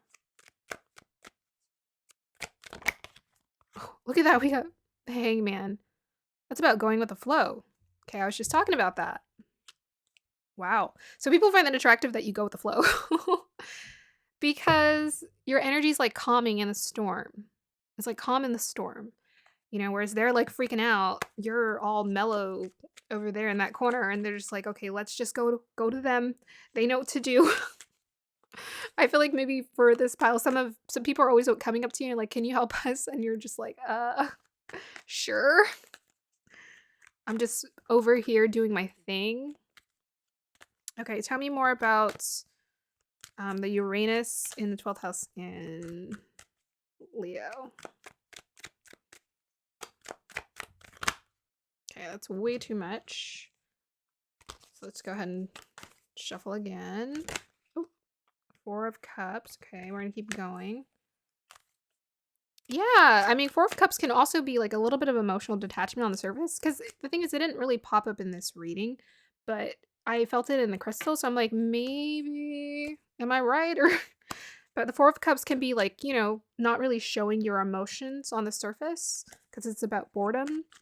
It's like you don't show people all of that because you're trying to be the calm in the storm. Okay, tell me more about the Uranus in the 12th in, in Leo.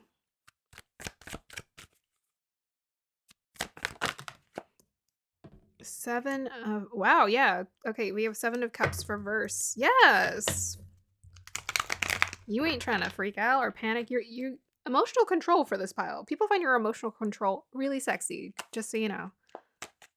Pat yourself on the back. See, I was like wondering where I was picking that up, and I'm like, am I on or am I off today?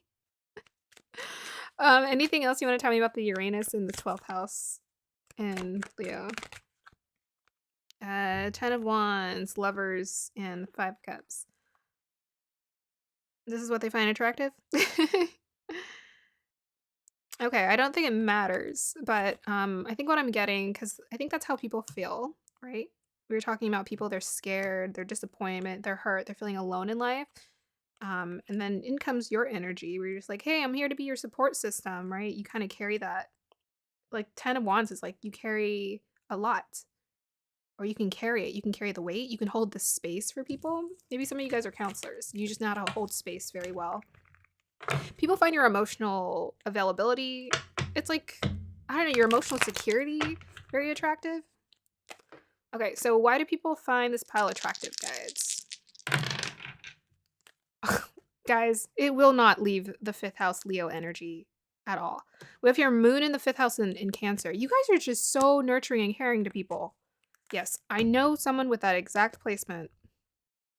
Super caring, super nurturing. You guys, very nurturing. I was picking that up. See, I was like wondering where was all the water. Very nurturing, very caring. And I pointed out Pisces before we rolled it, so that's pretty cool. Very nurturing, very available to help people, very generous with your energy. Yeah, nurturer. Maybe also like really good with kids. Yeah, we got the nature, the child. Maybe also quite good with kids. Leo energy, quite good with kids. They find this attractive. Maybe you also know how to be a kid. You know how to be playful like a kid. You have a playful, humorous side to you where you're just very relatable. You have maybe your humor is just right on point sometimes. Or you just say things. You're very intuitive about what people need here with that moon in Cancer. You're very intuitive about what people need and how to nurture them and how to care for them. That's why you're a great leader. You know how to tune in, even that 12th house energy.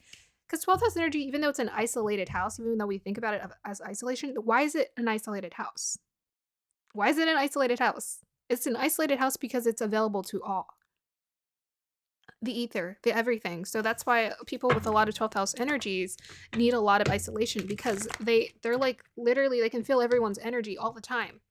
It's very psychic house. So it's like if you can feel everyone's energy all the time, which this pile I think you most definitely can, and that's why maybe you do get moody and you do hold your emotions in sometimes. Even moon and cancers can hold their emotions in, and they don't reveal everything.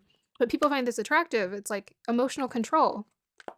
But when you do reveal your emotions, it's like a gift to people. It's like they enjoy your company and you're just attuned. Like you try to make people feel comfortable and reassured. They're not alone. You're not alone. You're not alone.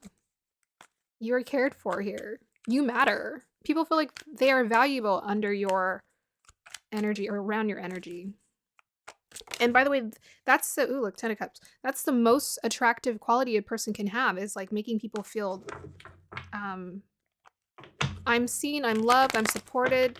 That's the most magnetic, attractive quality. Forget looks, okay? Okay, so what can we get here? Yeah, you guys definitely have some like nice features. Leo's always like nice smile, nice lips, nice eyes. There's something like you would see on a typical person that's very attractive that you have. You have a nice smile, nice lips, nice hair, nice eyes. There's just something about you that is very attractive and magnetic. It's like, whoa, that's beautiful. It could be the whole package. Who knows? Leos sometimes can be very much whole package beauty. Most definitely. When I look at this card, I'm spending so much time on this reading. I still have to do trial number 3. When I look at this card, I mean, he's just like an angel. Beautiful angel. Androgynous energy, masculine, feminine, don't matter. You got it all going on. Just beautiful. I think people just find you beautiful. Your presence, most definitely. It's like in combination. You know why Leos are so attractive? Because it's like they got the looks half the time plus the energy. And it's just like, oh my gosh. What am I supposed to do around this person? How do I... Yeah. They got both going on. I was seeing a pale girl, so maybe you have fair features, dark hair, fair features. Maybe there's a contrast, because she had the pale skin with the dark hair. Maybe you have a contrast about you. Even this is a contrast. Maybe that's why I was seeing that. I don't know. Okay, last one, and then we're gonna finish. Why do people find this pile so attractive? Is that what I wanted? I guess so. Why do people find this pile so attractive, guys? 2 wands. Okay. You want to tell me more? Queen of Swords. What can I do with this energy? So, okay. Patience is what I'm getting. You're patient. It's like that gentle nature. Patient. 2 wands. Oops, sorry. So we got fire energy coming through here. That is desire. That is attraction. Queen of Swords. Boundaries. Respects. She respects her boundaries. She respects other people's boundaries as well. Yes. A little bit of nurturing quality because she's a queen, not a king. So nurturing energy is coming through here. Yeah, you're protective. People find that. But also Queen of Swords. I was getting the Calm Cool Collective. There you go. Calm Cool Collective. The 2 of Wands. It could be about your decision making. Let's go ahead and look at this. I mean, it's... Clarify the 2 of Wands for me, guys. Oh my gosh. Y'all got the Strength card. Look at that. It is fire energy. Through and through. Yeah. Okay, so people find your attraction. Your confidence so attractive. This is the Strength card. I love it because it's like power through vulnerability. So it's like you have this vulnerable side to you. I think you can. It's like when you are open, you're open. It's like you're open. I think Moon and Cancers in the 5th house, they have no problem with telling people like their emotions, but they're not going to say it right away. They need to know they can trust you. first, but then they'll tell you their whole life story, and then you'll hear everything about what's going on in their life and whatnot. Um, yeah, when you're open, you're open. But yeah, people find you confident, bold, beautiful, confident, in your own energy, focused on yourself, ready to do you. Mm-hmm. Cheekbones are standing out in this image. We got the line with the hair. And you know what? One thing I forgot to say is Leos usually do have nice bodies. Not gonna lie. Because they're like Leo energy, fire energy is like active. So they like to be active and keep themselves in shape. I was seeing someone a little bit more on the delicate, but doesn't matter. Maybe some of you are delicate of features, like this lovely person here. Or maybe some of you have some quite bold, beautiful, big, bold, and beautiful features about you. And you just own it. Leos are very confident in their bodies, by the way. Body acceptance. Leo energy, most definitely. A little bit self-conscious. Leo energy, they can be quite self-conscious, but at the same time, there's a lot of self-acceptance, and that's why people feel accepted by you. So it's like, maybe if you do put on weight, it's like, all right, we're putting on weight. Let's own it. Self-respect, right? Self-respect. Okay, so I'm going to go ahead and end your reading here, pile number 2. I hope you guys enjoyed that. Have a beautiful day or evening. Let me know if it resonated. Bye. Hi, pile number 3. If you chose the appetite, then this is your reading. Guides, dial me into the energies of pile number 3, please. Okay, so first we're going to read your crystal, and then I'm going to read the channeled song message, and then your cards. So let's look into, why do people find you attractive? We need to know this. This is important information right now. Let's go. Okay. I mean, appetite's always so emotional. Let me see what I'm picking up here.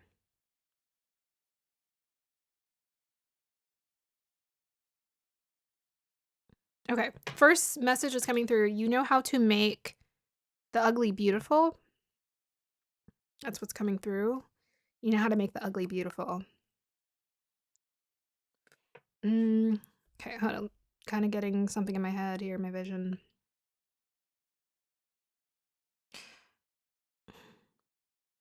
I mean, you may literally take something, like, let's say you take something from Goodwill or like a hand-me-down, or you maybe know how to sew, maybe you're very talented, gifted at just like throwing things together. So like literally you might be able to like throw things together and make it look good somehow, or magical, or like you bought it from an expensive something. That's one thing. The metaphor that's coming through is, yeah, you know how to turn clouds into rainbows. I know that's not the right terminology, but it's like, you know how to make, I'm seeing someone who's just, this is an interesting energy. A bit of a rebel. I'm getting a little rebellious energy. They are loud and they're outspoken. Maybe it's your energy. It may not be like literally your voice is outspoken, but I'm getting that this person is like proud of who they are, proud of where they come from, proud of who they are, proud of their essence, proud of their energy. Not afraid to show it. They're a little wild. In my imagery. Okay, hold on. I got some sweat in my eyes here. It's not sweat, it's like lotion. It always gets in my eyes sometimes. I don't know, why am I seeing, I'm seeing this guy walk down a hall. He's wearing interesting, it's very like unique outfits. Not really sure what it is. His hair is wild. Yeah, I'm getting like rebel. Rebel with a cause. Maybe that's what people find attractive about this pile.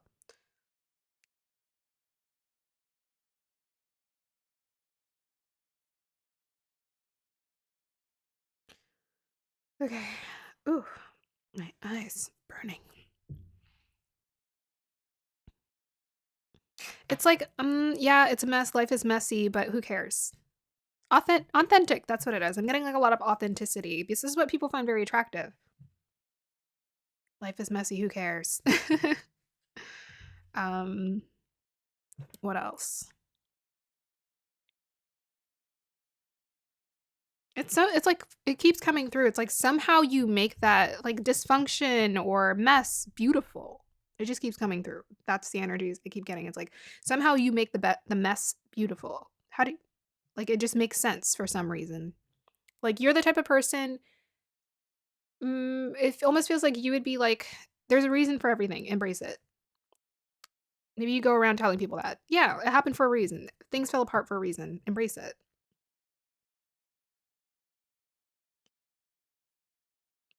It's like, I would rather show people than be ashamed. I would rather put it out there than hide it, is what I'm getting.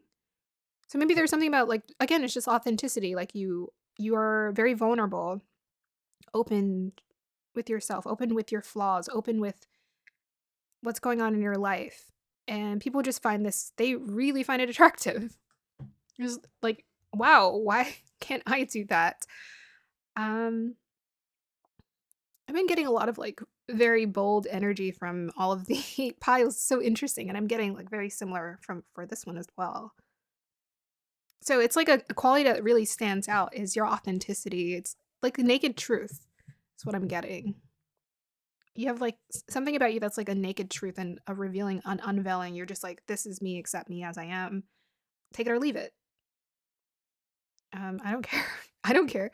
Self acceptance, self respect. Let me see more in this vision.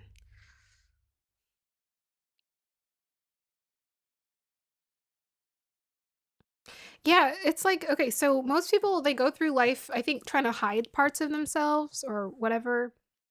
Yeah, they try to hide parts of themselves. They try to filter. This feels like unfiltered energy. So maybe there's something about you that's quite unfiltered, very direct, very bold, very honest. And people admire this. This is attraction, yes.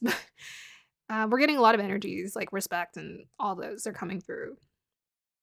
Yes, people find this like really attractive. It's like, wow, this person just says what they're thinking. This person just does what they want to do. They do what they're true to themselves. Okay. Let me see if there's anything else. Yeah, I'm just looking at this appetite and it looks like a mess. It's so funny. It's like it looks like a mess, but it doesn't care. It's like I'm a mess. I don't care. I don't care. It's like let's say you walk in and your hair is just wild and you didn't have time to comb it. You just like, yeah, this is the latest style. I own it. That's like the vibe I'm getting for this pile. It's like, yeah, I spilled mustard on my shirt. So what? Get over it. You don't spill mustard on your shirt? I don't know. It's that kind of energy. It's really fun. But that's the part of you, that's the quality that people find really attractive. Maybe you're very self-deprecating for this pile. You make fun of yourself. People find that very attractive. That is a very attractive quality, by the way. Okay, so looking at your channeled song, so I will read the lyrics for you guys. We have Stranger by Katie Costello. Oh, this is interesting. I forgot I got this energy for this pile. It's a little different from the crystal reading, but we'll go ahead and dial into it here. So yeah, I found this song a long time ago. It's been, who knows, maybe 10 years. I was watching a show and it was playing. Okay, so here are the lyrics for you guys. Oh, you know what? This does match up with the storyline. It says, "Stranger, I've known you for so long. I found you lost with a compass in the fog. Stranger, you know me too much. Illusionaries." Wow, listen to that. So she found a stranger, the stranger's lost, but the stranger knows her too much. Like literally the lyrics. I didn't even see that messaging when I first read it. Or yeah, read it. Stranger, you know me too much. Illusionary self had not been touched until you, humming hallelujah in the dark, whispered poems leave you to be. Did you hear that? Illusionary self had not been touched. Illusionary self, the illusion. You're about moving past the illusion. Humming hallelujah in the dark, whispered poems leave you to be. Humming hallelujah in the night. The sun might rise as sometimes does it fall. Yeah, it's like this. The sun rises, the sun sets. It's like life goes on. We move forward. Stranger, you followed me so far until the roads converged, as did the stars. Stranger, the moon looks blue tonight. Your photo framed raw within my mind. Not not night. Huh. Yeah, the words were very poetic and kind of abstract, but now that I'm reading it and thinking about the story with the crystal, I'm seeing it in a whole different light. It says your photo framed raw within my mind. Huh. It's like I have a clear picture of you, raw within my mind. Whispered poems leave you to be. Wow. And then she keeps saying, humming hallelujah in the dark. Whispered poems leave you to be. So, there's a message of hope, right? Humming hallelujah. So, this is what I wrote from my notes earlier. Spiritual innocence. So, I wrote spiritual innocence. Her voice is kind of, there's like an angelic, there's an ethereal energy. So, that might be what people pick up from you. A little otherworldly, a little moody as well, and deep, sweet, quiet presence. So much so that even a stranger finds you comforting. But now that I'm putting the whole story together with this pile, that makes a lot of sense. People find your presence quite comforting because of, or yes, attractive because of how it's a relatability. Like you put it out on the surface. You're not trying to be inauthentic. You're trying to be as authentic as you can about who you are. Yes. Okay, so let's go ahead and move on to your cards. We're spending so much time. You guys tell me what you think. I'll put the information for the song down below. It's a beautiful song. I was addicted to that song when it first came out. So we have here Fortune, Lakshmi. Wow, beautiful. So it's like, so again, I was talking about you know how to make the mess beautiful. So it's like you know how to turn your fortune. You know how to turn your fortune. It's like you always seem fortunate. It's like you always seem lucky or fortunate or things are working for you. You make it seem as though things are working for you. It just feels like that energetically. What else do I get? There's warmth. There's so much warmth in this. It feels like fall in this energy. I mean, for this card that I'm picking up, in spite of the vision and the song, I mean, she's quite decorated. And I'm getting like warm, nurturing energy from this. Like there's a warmth about you. Maybe people also feel like they're fortunate to have met you or fortunate to have come in your presence or be around you. They just feel fortunate.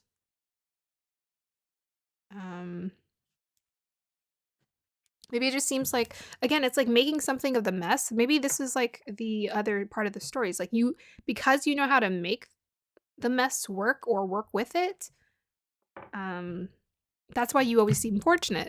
But people find it attractive. It's like you just make it work somehow, some way, somehow, some way. However, it's like if something's going awry that day, you just make it work. You make it work. You're the make it work. You're the Olivia Pope. You make it work. Oh, sorry. That's also, well, yes, Olivia Pope, but also Project Runway from Tin Dun. Make it work. Yeah, I'm gonna have to come back to that energy. Yeah, but people just feel like you got so many things going good for you. Like you're lucky in life.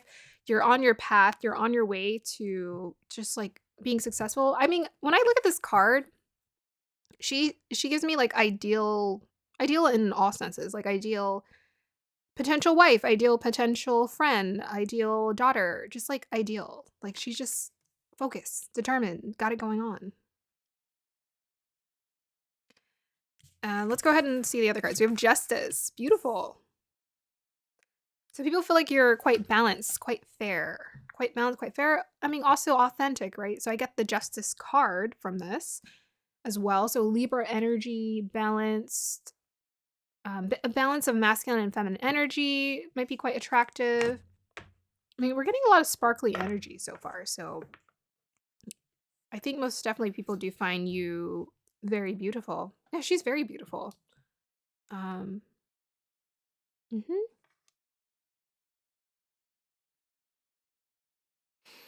This one too, she's stunning. Okay, let's keep going.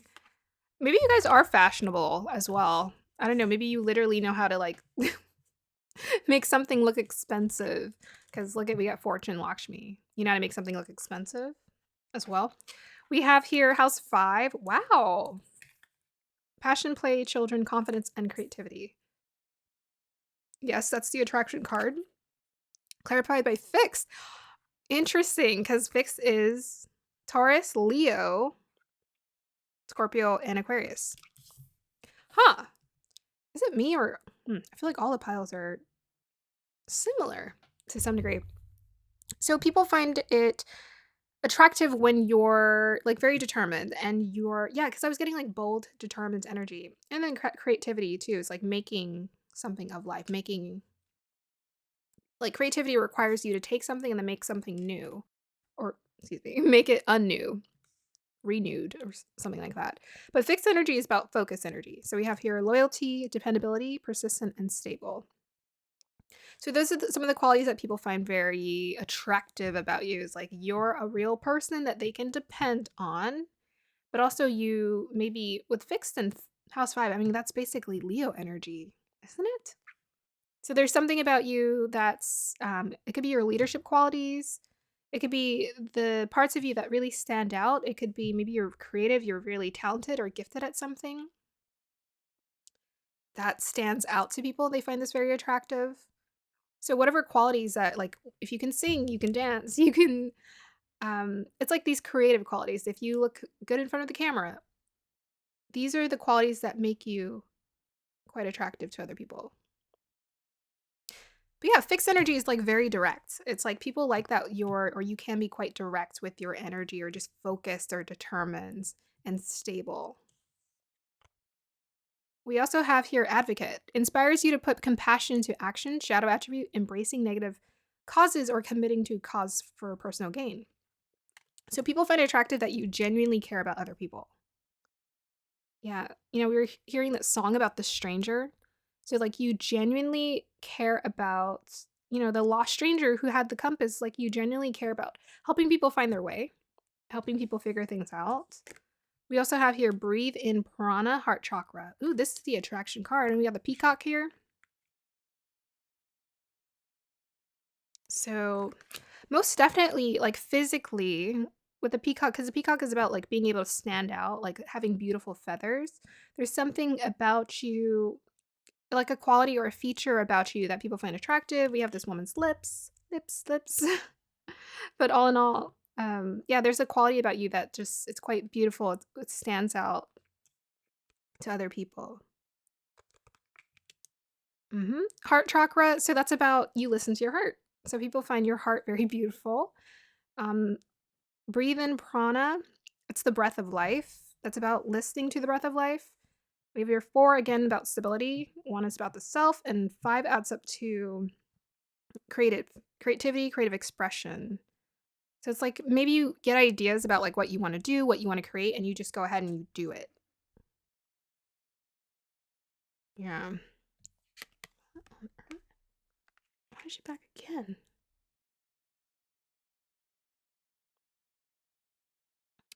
All this green energy, it feels very refreshing and healing as well.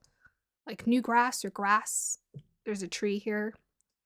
So your energy feels like growth, maybe even prosperity to some people. It's like possibility as well. When people really follow their heart, they're very magnetic. They're very attractive, I think, without question.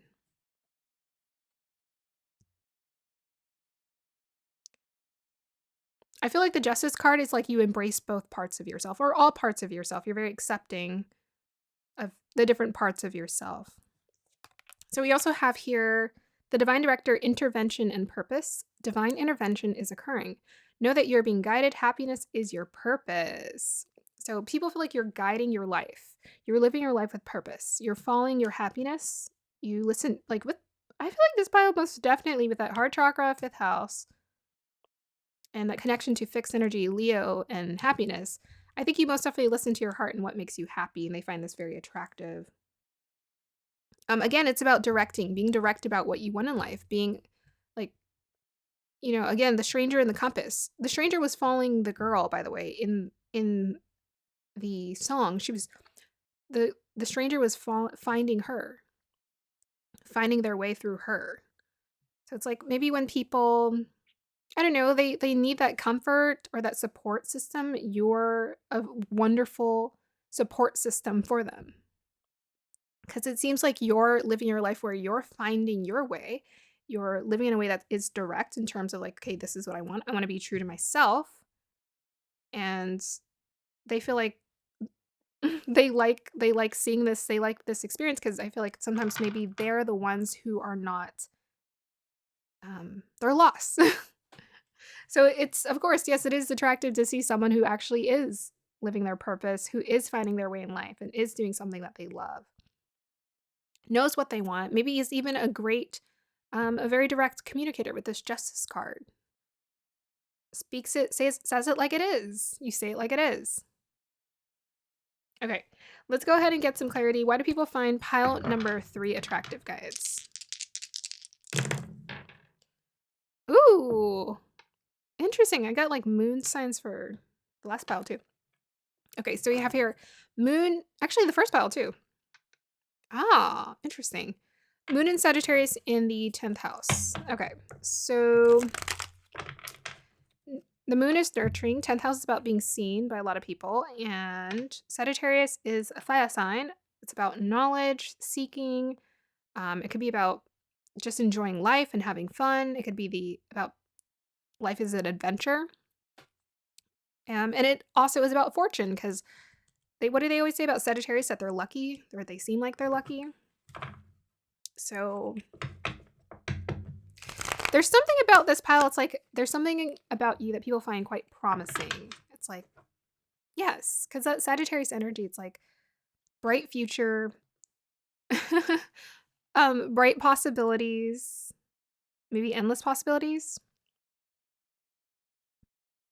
What else can we say? Let me go ahead and pull some cards. As far as looks go, I feel like all fire signs can be quite attractive in terms of like body.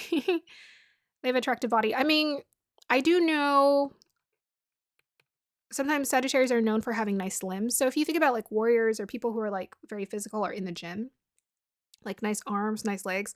So that could be a feature about you that people find attractive. You got nice arms, nice legs, nice limbs about you. Maybe there's something about your stature that feels almost like warrior-like, the way it's built. It feels like sturdy and strong as well. Yeah, sturdy, strong. Maybe even like athletic, maybe like an athletic body as well. Or just looks like you do you do something to keep up your appearance. Tell me more about why people find this pile attractive, guides. Ooh, we got, look at that. Fire sign, King of Wands. Why do people find this pile attractive? You guys are the only, 2 of Cups. Wow. What on earth? Please tell me more about this story. I really want to know. This seems really good. 10 of Swords. Okay. Yeah, it's kind of what I said before. Like if people feel like if they're in emotional distress, around your presence, they feel a little bit more confident. Because I think you just have a lot of self-respect for yourself. You respect yourself. This is the only pile that I got a King and a Wands. Okay, tell me more about why people find this pile attractive. King of Pentacles. Look at, you guys are just, what on earth? So there's like quite a bit of masculine energy, even with Sagittarius. So let's go, that's a bit of masculine energy. We have here the King of Pentacles, we have the King of Wands. I don't think it matters if it's upright or reverse. Um, Two of Cups and the Ten of Swords. I mean, we could read the reversals perhaps as like you're bold and confident in yourself and you're not. I was here's the funny thing. The last pile was the same thing. So in these cards, I didn't get the same energy I got through the crystal, but I'm getting the very energy I got in the crystal reading. I was like, this person's bold. This person speaks their truth. This person is not like they're not trying to hide their authentic self.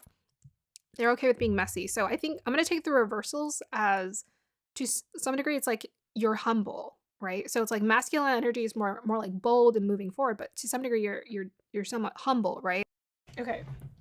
So okay, yeah. Um the camera cut out. The camera cut out because I ran out of space on my memory card because I usually use a much bigger memory card, but of course you guys know it's Mercury retrograde, so some weird stuff has been happening. My memory card usually empties out in like 10 minutes or 11 minutes, and it kept saying like 30 minutes, 40 minutes, and I'm like, I'm so confused. Why? And I'm also running out of space on my external hard drive, which is interesting.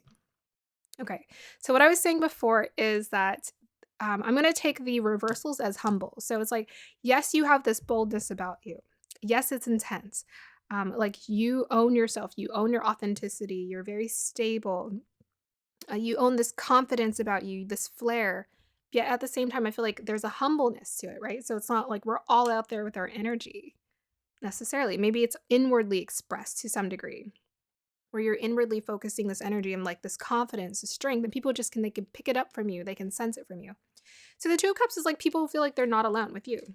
It's like you see them and you accept them, even with that Ten of Swords, right? It's like healing, acceptance. It's like even when we're at our worst, we still accept each other. So Sagittarius can be also quite philosophical. What are some other qualities about Sagittarius?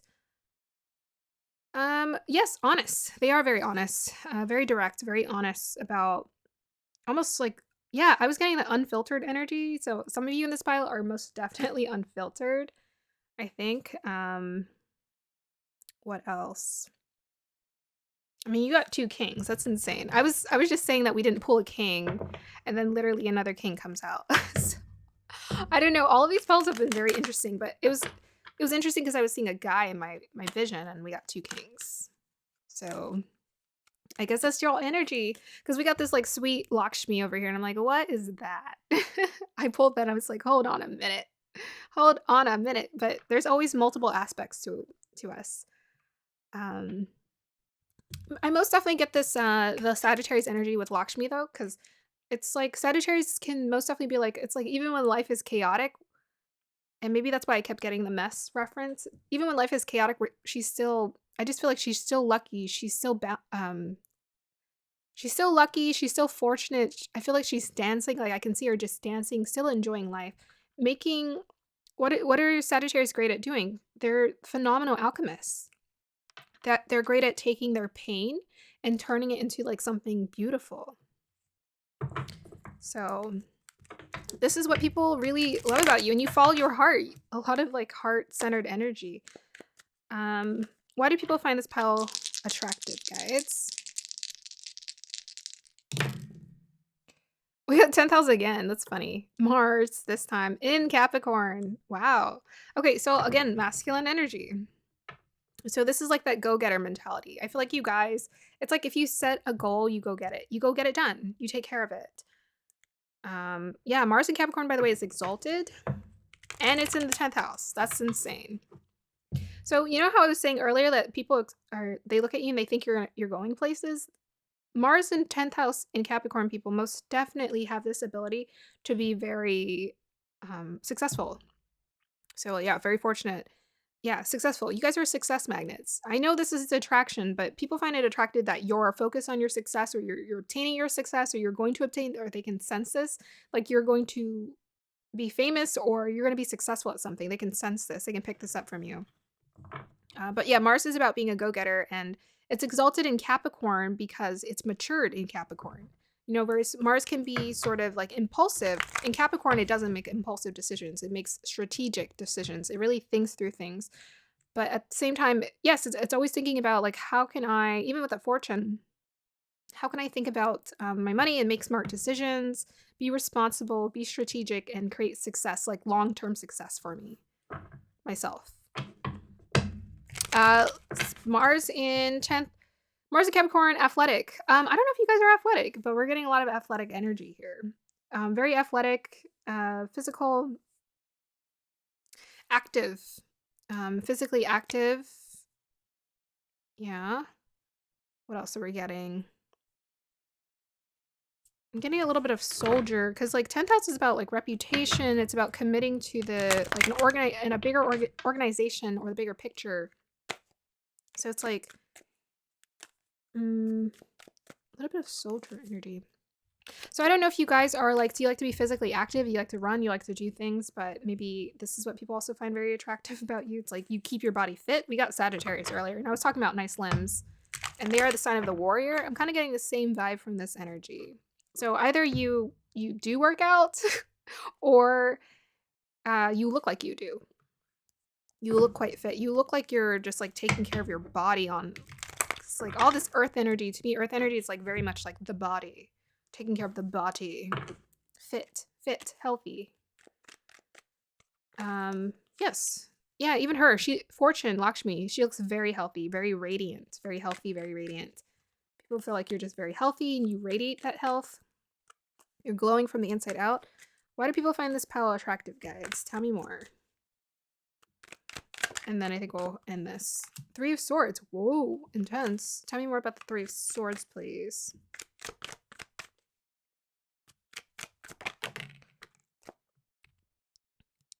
We have Knight of Wands, and we have here Queen of Pentacles. Okay. Cool. I don't think it matters if these are reverse or... There's something about you, maybe some people know, like, they know your story. They know that you've struggled, because I was getting that this person struggled.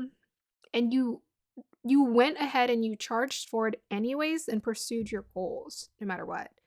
So it's like, with 3 of Swords to the Knight of Wands to the Queen of Pentacles, it's like, you experience challenge, heartbreak, disappointment, depression, anxiety, but you push through it all with your fire energy. You like purify it. There's so much fire coming through for this pile.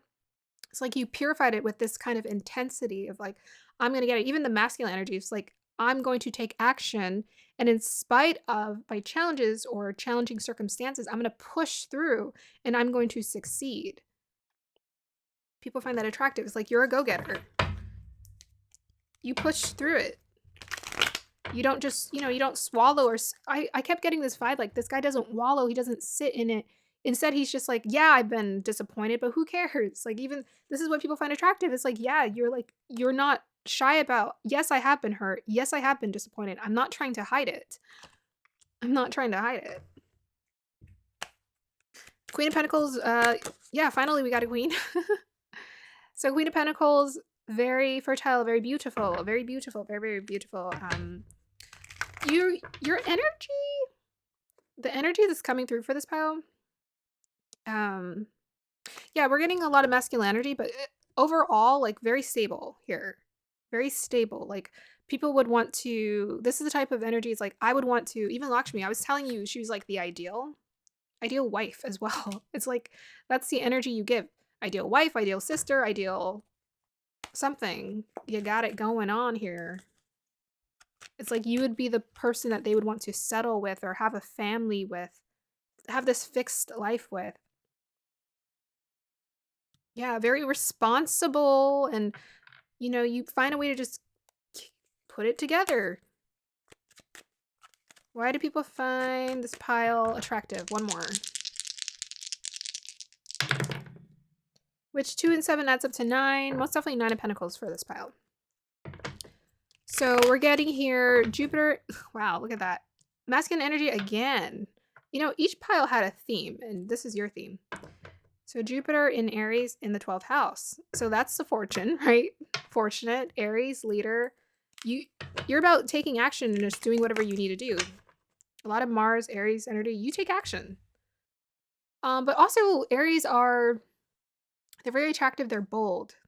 They lead themselves. They're not waiting for anyone's approval. They just go take action and do what they need to do to succeed in life. They find this attractive. You follow your own path. They find this attractive. Maybe it's also the way that you dress. You're just like, well, I'm just going to wear what's comfortable and do me. Jupiter is about expansiveness, and sign of Aries, which is about leadership, cardinal energy, being direct, moving forward. There's a lot of direct energy for this past, like bam. And it's in the 12th house of the ether, openness. To me, that's like, it's the same energy as this, mixed with the masculine here. It's like fortunate. I just want to say, I just keep getting this energy of like, you're on your way. You're going to figure it out. You're on your way. It's like the stranger was holding the compass, but somehow you were finding your way without a compass. That's what people find attractive about you. It's like you just do what you need to do. You find your way without a compass. And with that 12th house energy, it's like that trusting energy of the divine. It's like it almost seems like you just trust in something unseen. But to me, Aries is, and all of the energy that's coming through, it's like you take action, you learn from experiences, and you just keep pushing forward, and you keep magnetizing to you fortunate opportunities or good opportunities or things that are aligned with you or your authenticity or who you are, because you're true to yourself. You're true to your path. Yeah. Aries, I don't know. Again, it's like athletic energy keeps coming through, so maybe you guys are quite athletic. I was seeing a tall guy with crazy hair, so maybe there's something about his hair and his height. I don't know, your hair and your height. Maybe that's what people find really attractive. But it was also the intensity of his eyes, or like the way that he looked at people was very direct. I don't know if you like to do that too. That's what I was seeing in my vision. Okay, so pile number 3. I'm going to go ahead and end your reading here. I hope you guys enjoyed that and have a beautiful day or evening. Let me know if it resonated. Bye. Hi, pile number 4. If you chose the black tourmaline, then this is your reading.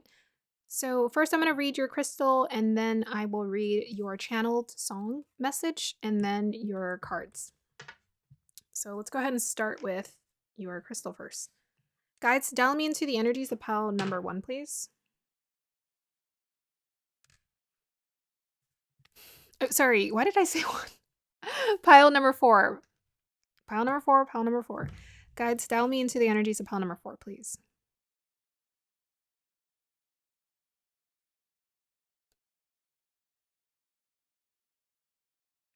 Okay. Why do people find this pile so attractive?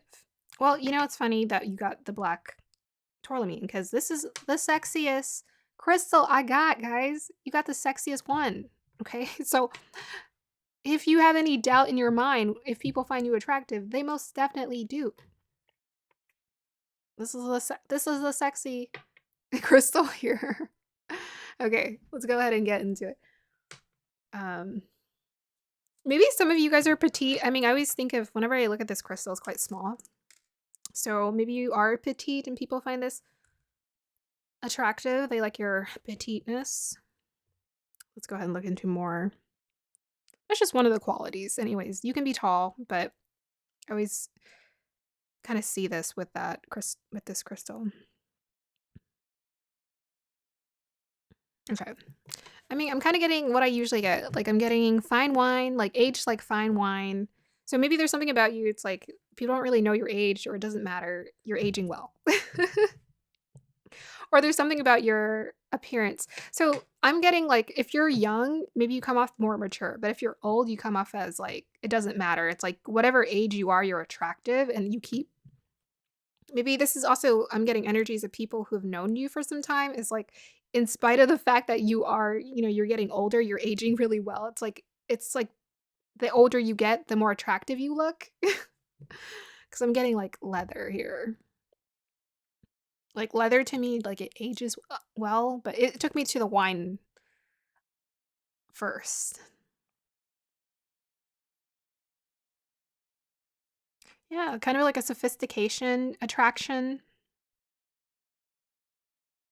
Mm, what else am I getting?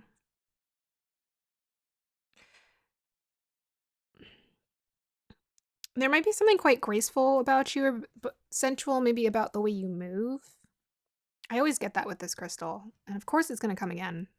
I'm happy I got it for this reading. I'm like, this is the reading to get this crystal. Is yeah, for this.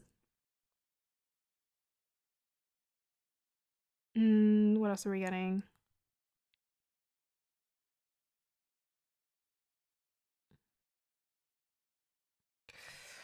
Kind of getting a lot of there's like an intensity here. I'm trying to see what are the words for it. Can I get an archetype maybe? Let's see if I can pick up an archetype in my head.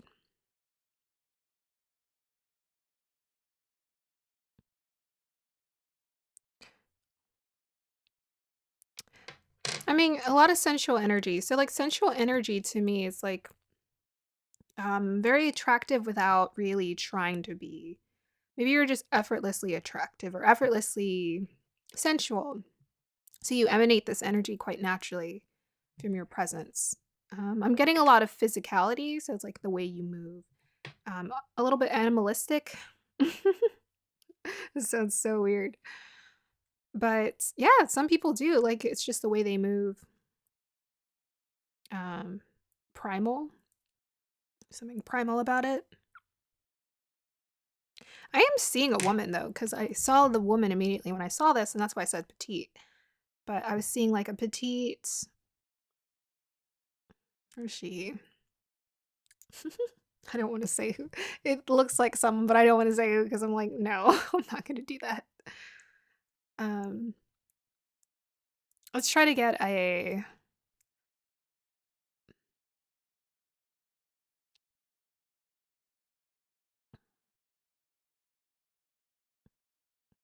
I don't know. It could be a lot of things. It could be you smell good.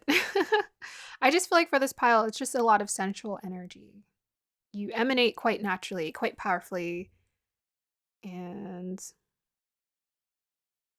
there's something about speaking with your eyes, speaking with your body language. You speak more with your body language and your eyes than you do with words, or you have to. You don't really have to say a lot.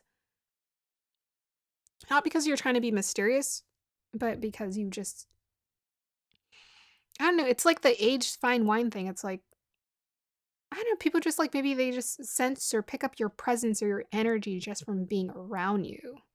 It's like a potent. Like think of like a really good cologne or a perfume. That's you. That's your energy. It's like people can sense it, smell it, but they don't have to necessarily engage with you. They just like pick it up. Noticeable, noticeable indeed.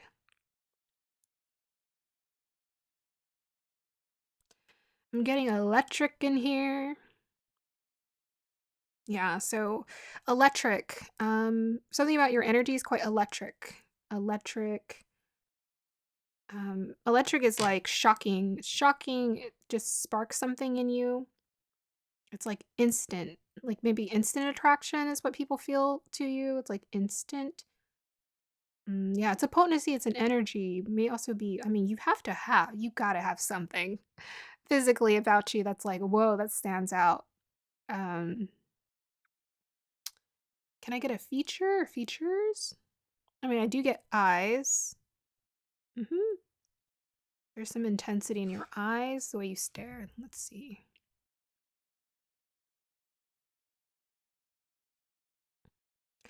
It's like, I don't know, some people are just really freaking good looking sometimes, and it's just like, ugh, caught me off guard here. I wasn't prepared for the hotness.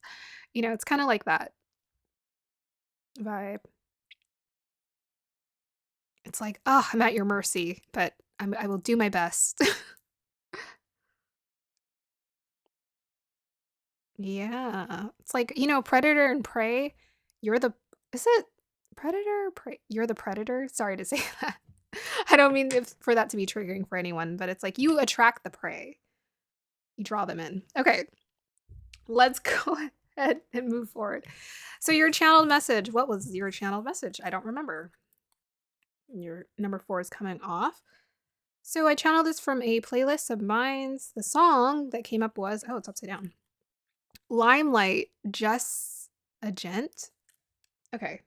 Yeah, this is a really cool song. Very powerful.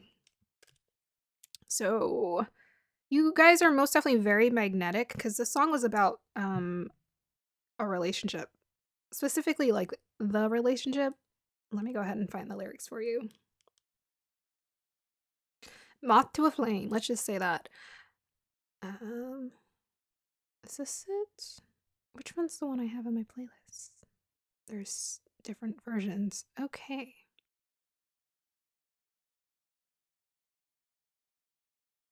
Okay. I think the lyrics are the same for all of them. So here are the lyrics.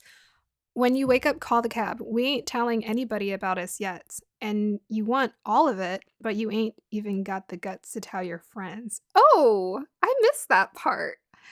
I want your lips in public, but we both know the world ain't ready for that yet. So take my hand in secret, take my heart and put it in your pocket.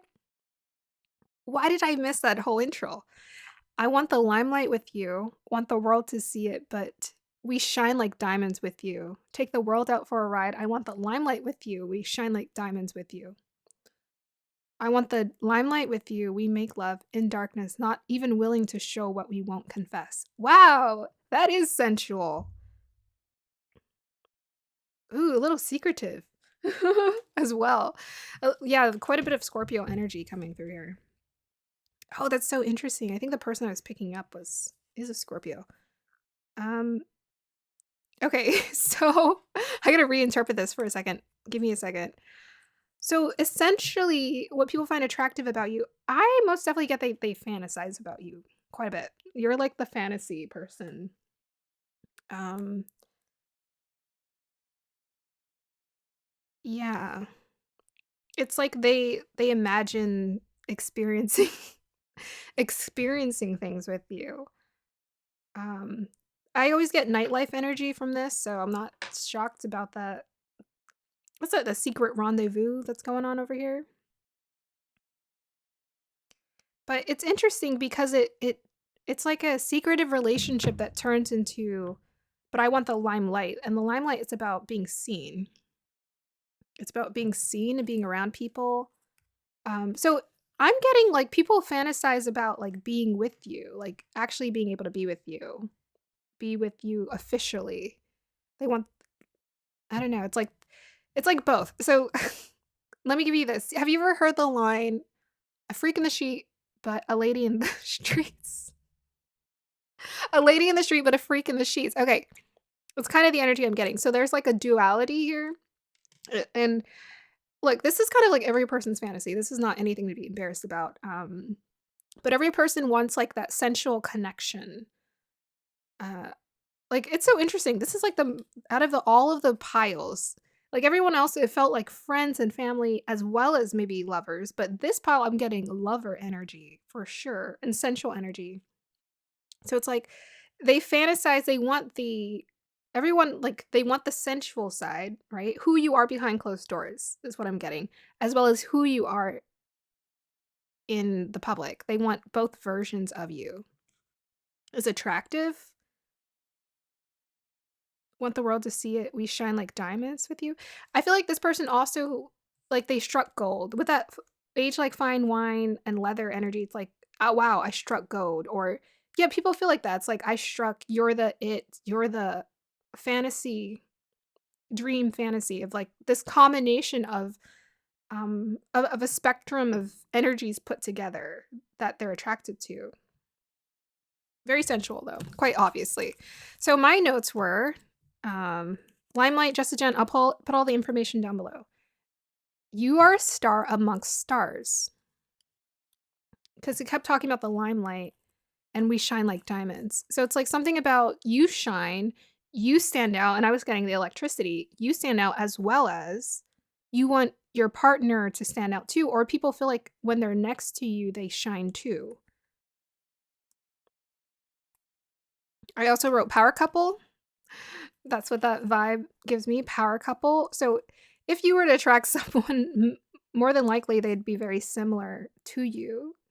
Be able to handle that potency, that sensuality. I also have here, you want this person to treat you like royalty, because I don't know if it came through in those lyrics. I don't know if I had all the lyrics, but I got that in some of the lyrics is you treat your lover like their royalty. or people in your life that they matter, like they're royalty, but they also treat you like royalty is too. Because I was getting that power couple energy, and I was getting that Queen of Wands, beau beautiful, bold woman energy as well. And I wrote ideal partner. It's like you're the dream ideal partner for someone. They get to experience, they want to experience that all. It's like a fantasy. You feel like a fantasy energy. Okay, let's go ahead and look at the cards. That was so long. Okay, we have here communication Iris 22. Okay, so Iris is about, well, she's a communicator. So it could be the way you communicate. People really appreciate this about you. 22 is the master visionary number. So again, I'm getting that fantasy. It's like I dream, I fantasize, I want to experience this with you. It could be people really find the way that you communicate very attractive. Either the way you sound or the way that it could be the way that you sound. It could also be body language. I was getting a lot of body language, right? Maybe you communicate through your expressions, through your movement as well. They find this very attractive. The way you sound or the way how you talk or what you talk about, it's attractive to them. We also have here courage. Yeah, there's the fire. We like it. We like the fire. All the piles got a little bit of fire, which makes sense. It's attraction. So this is specifically courage. I love that. So there's something about you that's courageous and bold, right? I was getting Queen of Wands energy from the song. So there's something about you where you just kind of put yourself out there. You're willing to put yourself out there. You're willing to be seen. And again, the limelight energy is like willing to be seen. Perhaps you even do something where you allow yourself to be seen. Maybe you post your pictures on Instagram, right? Maybe you do something on social media where you just put yourself out there. Maybe you're involved in an organization or a business where you put yourself at the front and people really admire that about you, your courage, where you're willing to be a leader and be seen. Yes, lioness energy as well coming through. We have here South Node, clarified by Sagittarius, optimism, exploration, and freedom. What does that mean?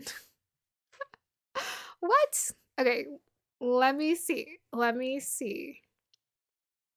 Okay, I almost feel like they might be very different energies as opposed to going together. Usually they're clarifiers for each other. So the opposite of South Node would be Rahu in Gemini. Why would that be appealing to someone? Air energy? Possibilities? So, I mean, what I'm getting is you don't hold on. So there's something about you that your energy, it's very interesting. You let go. Even this Iris can be very like light, levitating energies. Like you let go of things, you let go of issues, you let go of problems. And you instead, you just focus on maybe being more present in the moment and enjoying life. Even though Sagittarius can be present, I feel like Geminis are more about, because they're like house, zodiac signs 1 through 6 are about being more present. They're about being more like in the body, present. It's like those initial stages of a zodiac sign. You're more about being present and like in this like, I was getting that primal energy. So maybe it's like you're more in your primal energy of life as opposed to like Sagittarius is big thinker, but maybe you're more like just present, right? That could be it. Interpretation. South Node, if I interpret this separately, it's about, you don't hold on to things. You're about letting go of the past, moving forward to the future. And then Sagittarius, if I take this by itself, it is about freedom and exploration. It's like you're open. So very interesting cards to get together. Let's go ahead and pull the next ones. We have here Soul Lesson, Joy, Heart Chakra. It says here, sisterly love, healing hearts beyond, you are my sister, eternal. Okay, so most definitely for this pile, you have like a sisterly quality about you where you make people feel, it doesn't matter what genre, but it's like you make them feel supported. So to me, like when I think of my relationship with my sister, it's like we're here to support each other, to thrive in life, and sisterly love. It feels very, I don't know. I mean, my perspective of sisterly love, it feels quite unconditional because, parents, they put expectations on you, whereas siblings, it's like we're here to support each other succeed in life. So yes, I think people just feel like you're a brother, you're a sister, you're an ideal brother or sister to them. You're here to support their journey and also bring joy to them with that heart chakra. you just bring joy. You're a pocket full of joy, which is interesting because it's getting all that central energy. I'm like, maybe I should have dived further into that. But, I'm not gonna lie, the energy from this person, the singer, is quite playful, a little mischievous if you listen to how she sings. So I think that's really cool. So 1, yeah, 3, again, about the Gemini expression. You're very expressive. You go, you take action, you do. You express yourselves with that 1, express yourself. 1 and 3 add up to 4, and 2 and 2 also add up to 4, which is about being grounded as well. We also have here, oh, yes, yeah, Seraphis Bay, Ascension, move into your true self, rise above the darkness, the light is here. Okay, so this makes sense. Let me drink some water.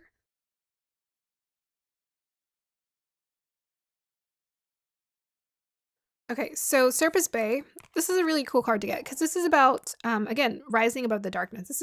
This card talks about like when life gets challenging, we push through anyways. So yes, that's what these energies mean together. It's like you've learned how to release and let go and push through. Sagittarius is about being optimistic. We move forward, making progress in life. Even Gemini, they're two sides of the same coin. So it's like we learn how to embrace being present, being positive as much as possible. People know that you've had that past, even like that darker energy is getting through, like aging like fine wine. Maybe that's also what's coming through here. It's like they've seen you mature, they admire this in you. It's like you've gone through your transformation of learning from your mistakes and making better decisions in the future. So this is what they find attractive. It's like your ability to ascend, your ability to rise above. Ascension very much takes me to Sagittarius energy. It's about that awakening energy. Our spiritual awakening, embracing more the bigger picture of what life is about. Moving into your true self. So this is about moving into your true self. This is about being true to yourself. What else am I getting? There's a lot of direct stares. She's directly, he's directly, she's directly staring. Oh no, she's staring somewhere else. It's a little bit dreamy as well, which is interesting. Her stare is very dreamy. This is very dreamy as well. And I was talking about you're the dream person people fantasize about. What else do I get from this?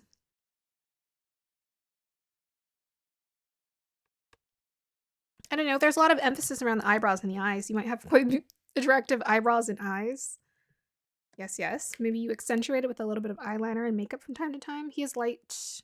Looks like hazel. So maybe some of you have hazel eyes. He also has a nice nose. I don't know, maybe you have a nice nose. Depends on how you feel about it.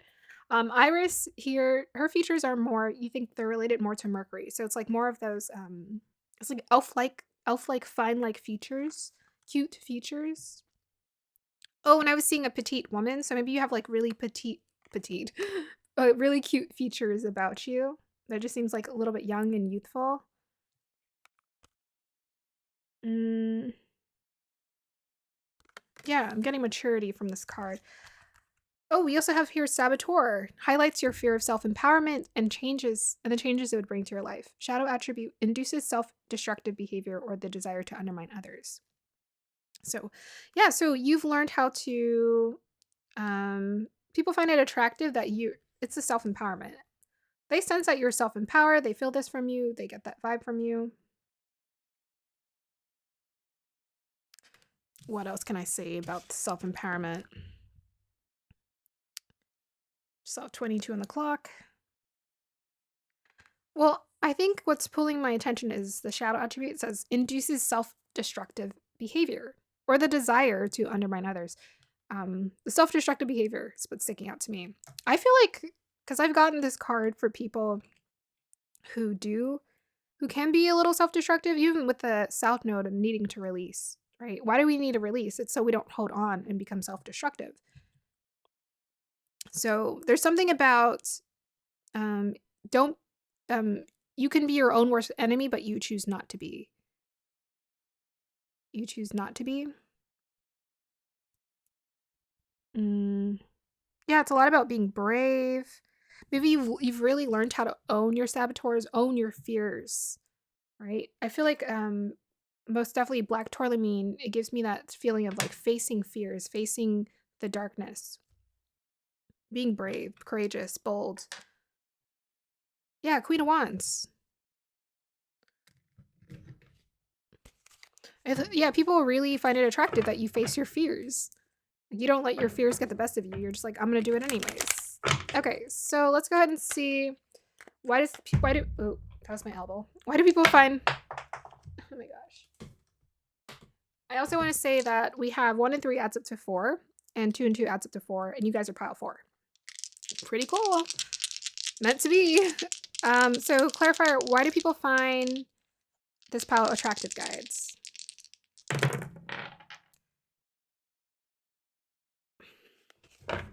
Also, with the Egyptian pharaoh here, and these women are in nature, and this woman too doesn't look like she has a lot going on. Even her. Maybe people find your natural features are very attractive. Maybe you do a little bit of light makeup here. Like they have a little lipstick. He has a little bit of eyeliner. But you're quite naturally attractive. Look at that. We got Mercury in the 5th house in Sagittarius. Okay, so most definitely people find you attractive when it comes to your communication. They find your voice attractive, or the way you communicate or what you talk about very attractive. Yes. Can you clarify the Mercury in 5th house in Sagittarius? Oh, maybe you're also, again, that's why I was not getting why these two were together, because look at that. You're open-minded. Maybe you're also an open communicator. You're open about talking about life. Maybe the way that you talk or communicate is very optimistic, very life-giving to people. Very life-giving. Maybe you speak from a place of joy, right? You speak from a place of joy. You have conversations where you uplift people. You're very uplifting to people. You bring them out of that darkness, that Sagittarius. You bring them out of that darkness with the words you have to say. You're very expressive somehow. Like either the way you communicate, the way you sound. Yeah, with that fifth house is like very expressive. Very expressive. A lot of fire. In your voice. Okay, so let me go ahead and clarify the Mercury in Sagittarius in the 5th house, please.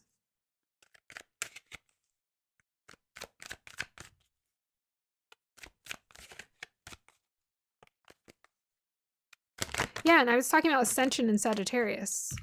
Okay, so we have here, whoa. Okay, well, I don't think it matters what, oh, guys, did you see that? That was insane. I was like, oh, look, we got the Justice card and she's reversed. And I'm like, I don't think it matters. And then I literally just moved and look, Queen of Wands.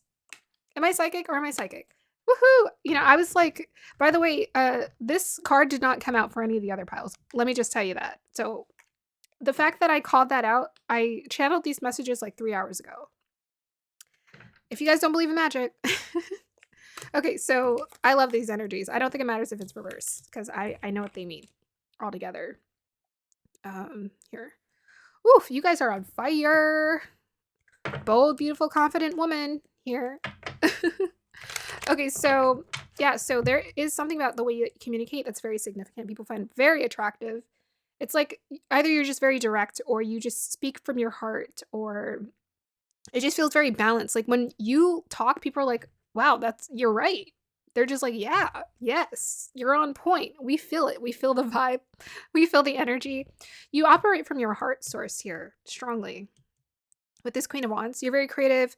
You operate from your heart source, but also I think quite confident in your looks as well. Maybe quite confident in your body, quite confident with your looks with this Queen of Wands. 4 of Wands, to me, that's like how people feel. It's like sister. I was talking about the sisterhood, the sisterly love. It's like they feel like, yes, you get me. We're the same. I vibe with you. 8 of Wands is like the enthusiasm, that energy, that Sagittarius. It's like the way that your energy works. It's just like boom, boom. It's like a buildup. Of like, it's very enthusiastic. It gets people engaged and excited and motivated as well. With that 8 of Cups, I feel like you've learned how to walk away. This is about your path, your journeys. You've walked away from things that have not served you. Right here, you've done the releasing, and people know this about you. Like, do you know how rare it is?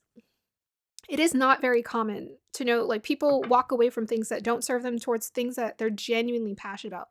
It is I don't know. Well, honestly, maybe I need to widen my circle, but I personally don't know a lot of people who are actually doing something they're passionate about. Most people,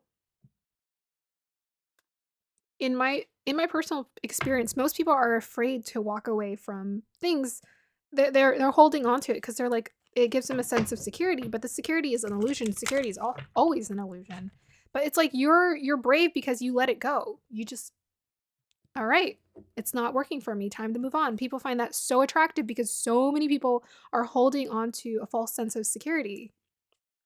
And you're really walking towards like things you're genuinely very passionate about, things that you really care about. Okay, so let me see. Why do people find this pile attractive, guides? Also, Justice card Libra. Yeah, beautiful. Even this, beautiful. Beauty, beauty, beautiful. Like delicate features, maybe elf-like features. Very pretty. Yeah, I'm getting like pretty. It's like you're very pretty. Very pretty. Maybe even a little, you got some ethereal features about you as well. Ace of Wands wanted to come out there. So we have your Jupiter and Leo in the 9th house. Wow. Your guys' Sagittarius energy is through the roof. Each pile had a theme, and every time I rolled the dice, it kept going back to like very similar energies. So for you guys, it's like that 9th house energy here. Jupiter. It's like the expansiveness. It's like the universe. It's in the sign of Leo. So yeah, you guys, all in all, you have this like very optimistic energy about you. 9th house can be about the dream. You guys, with that dream, with a 22, you guys feel like dreamers to me. Like you guys dream big. People love this about you. They find it really attractive that you're a dreamer, you dream big, but you're also very inspiring. By the way, if I didn't say that, whoops, you guys are hella inspiring to listen to talk to be around, to watch. Because people are like, wow, you're being brave, you're stepping out of your comfort zone, you're being courageous, you're being the lioness. And that Limelight song, it's about like step into the limelight, step into the limelight. Let's do it. Okay, so anything else? Why do people find this?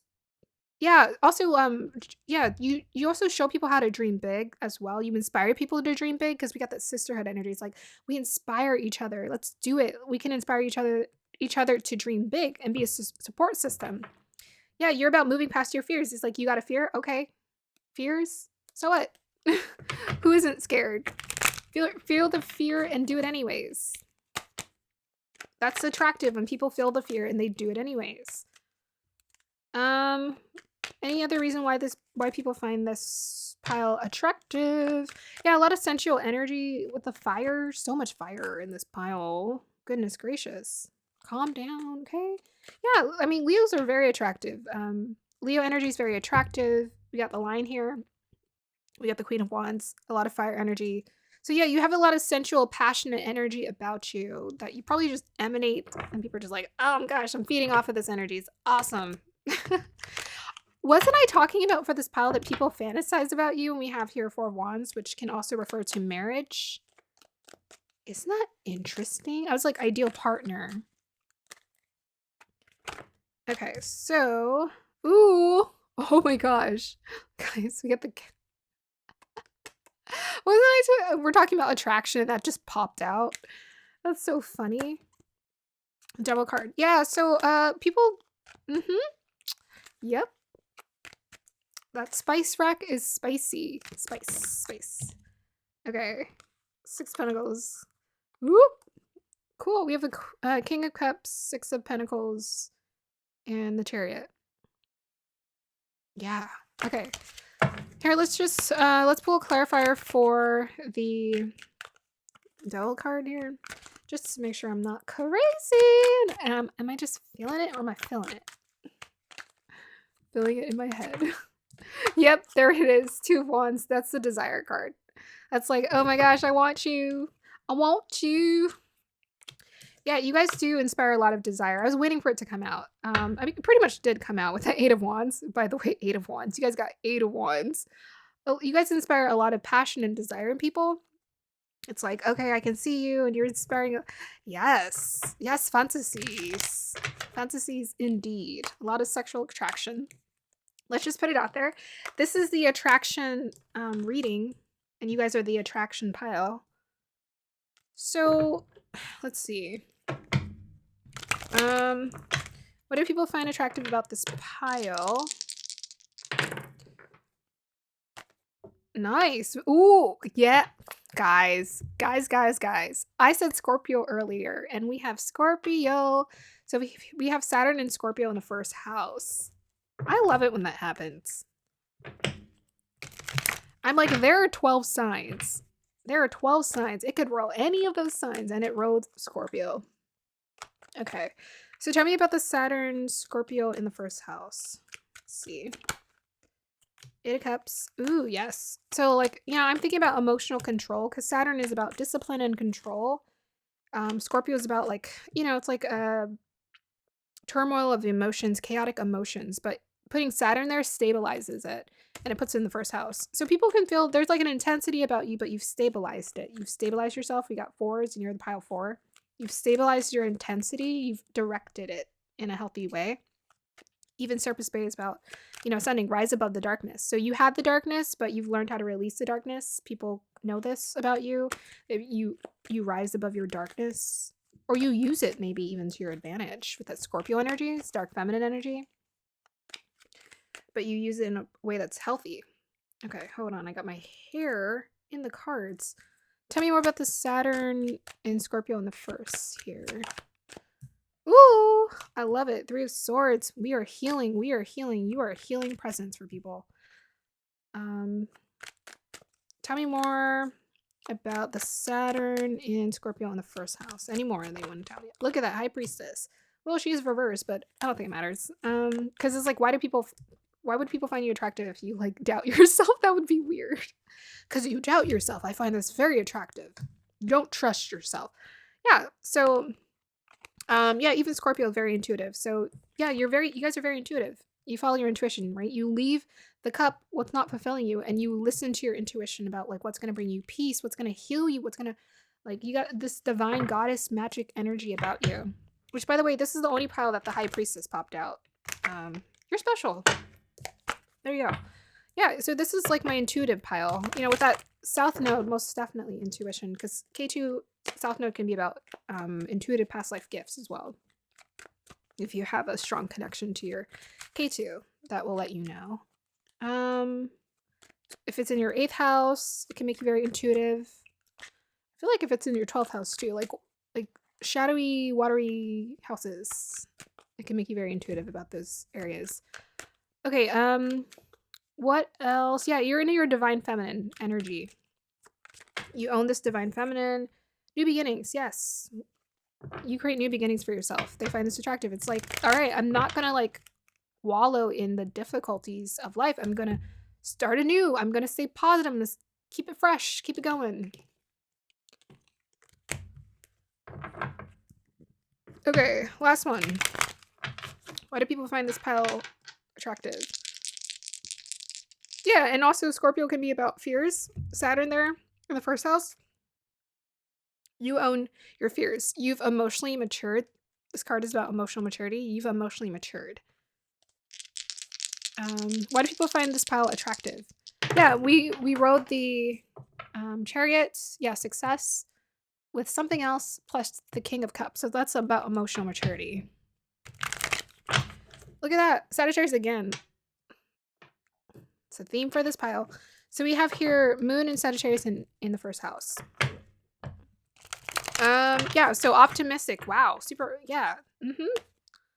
You guys just stay focused on the bigger picture. You guys really are about the bigger picture. That's why when I was like looking at those energies, I'm like, I'm feeling like this pile, they are about the bigger picture. Because we got the Limelight energy. You gonna be a star, you gonna be a star.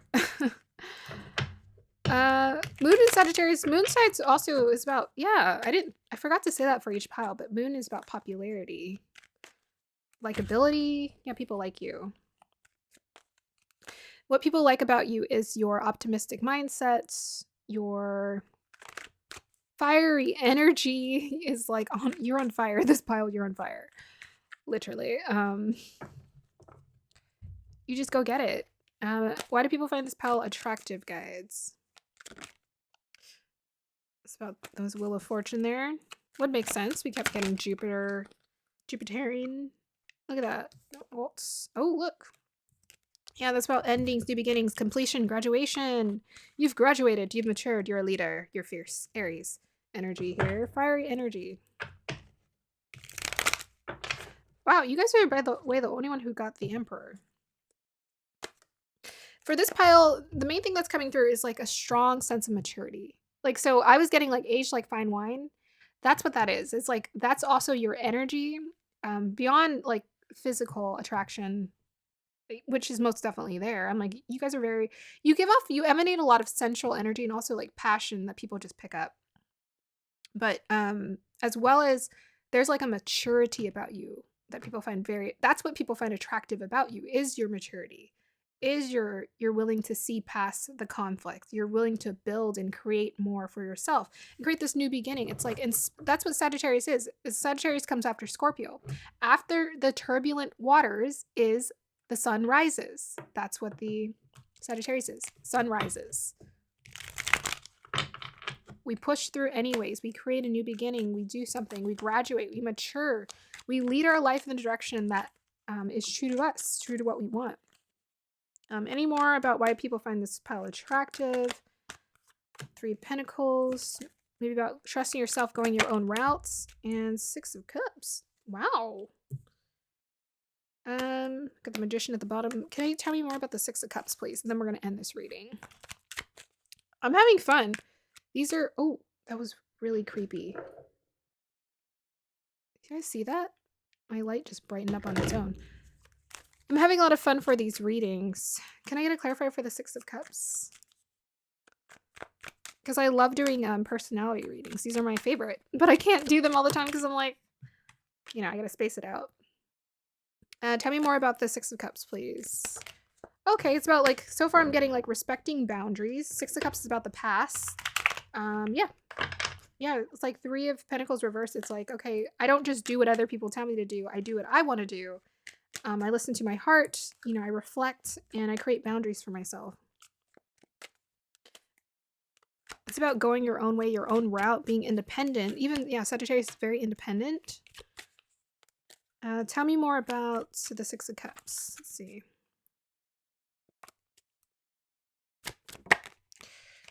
Knight of Cups. Tell me more about the Knight of Cups. 7 of Swords.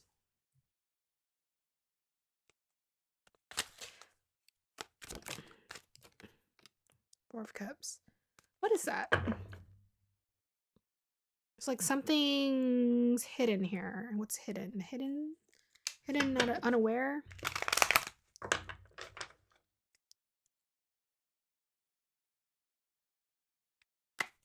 A lot to do with cups. Tell me more about the 6 of Cups here, guys. We'll end this. Sun in 5th house in Capricorn. Okay. Same thing to do with maturity. 5th house is about expression, responsibility. Okay.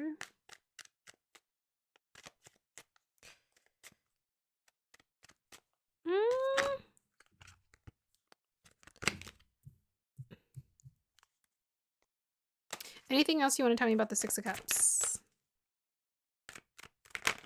Oh, this is your past. Okay, I was like, what is this? This is the past. I got you.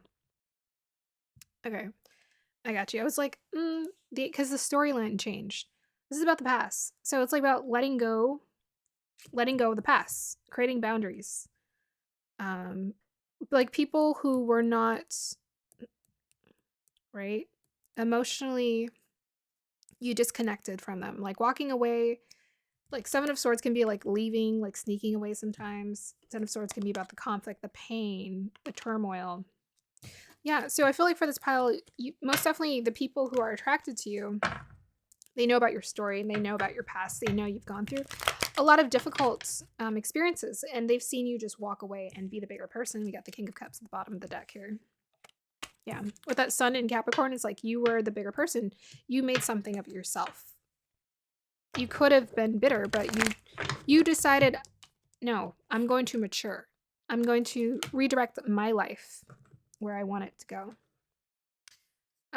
Anything else? I want to know if there's anything else about Anything else about the partnership? Do you want to tell me anything about the romance or the partnership I was picking up for this pile? About that energy? Pluto, Taurus in the 5th, which is about stability, maturity. Again, yeah, it's about maturity. You want to tell me about the Pluto, Taurus in the 5th, please? Look at that. That was what I was asking about. Okay, tell me more about the Two of Cups here.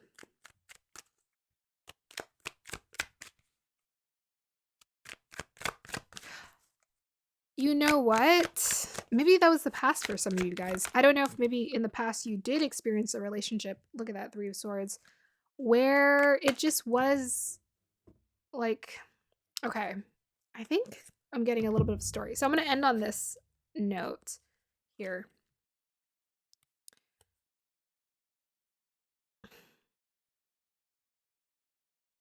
Okay. So I think there's a lot about relationships in that reading. It was a little dysfunctional, right? Were you guys listening to the lyrics? It was just like, okay, why are we hiding our relationship?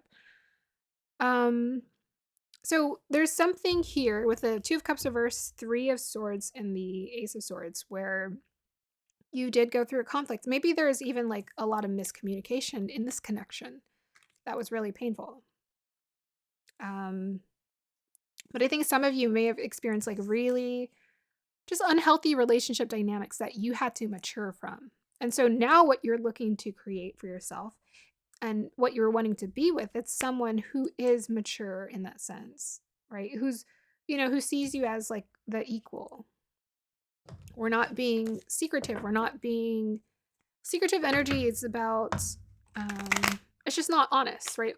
Maybe there's a bit of dishonesty you experienced in a past partnership. And so you're wanting to create something better for yourself. Anything else you want to tell me about the Two of Cups?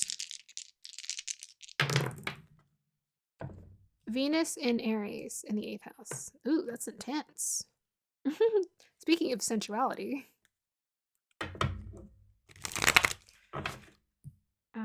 Can you tell me more about the Venus and Aries in the 8th house? Sometimes Venus and Aries can be selfish. So maybe some of you guys experienced a dynamic where it just wasn't balanced and someone was taking more than they were giving. Yeah, look at that. I got the 7 of Swords. Yeah. So maybe that's why that kept coming through.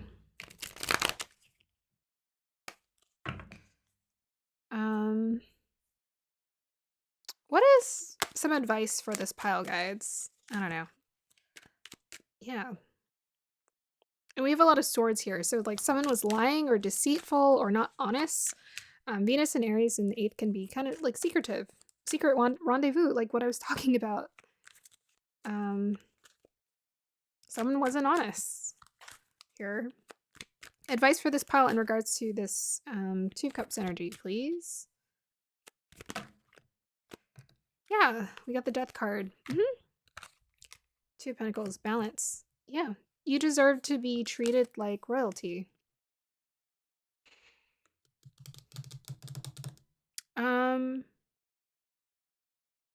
Why did that come through? I just want to know why it came through the song so strongly. I feel like you're in a place where you're owning this, you're owning your truth, you're owning your worthiness in a way that you haven't before.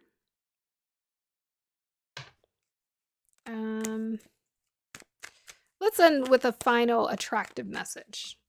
Why do people find this pile attractive? Neptune in Virgo in the 3rd house. The energy switched up, guys. So it could have to do with your communication again. It's so funny. Can I get a clarifier for the Neptune in Virgo in the 3rd house? Yeah. Oh my gosh, I'm really hungry now, and it's so late. Now I gotta go to sleep. Hermit. Yeah, so introspective, self-reflective. Okay, that's why your communication is Look at that. Okay. So the reason why people find you so attractive is I feel like you've learned how to obtain a new level of freedom when it comes to how you express yourself.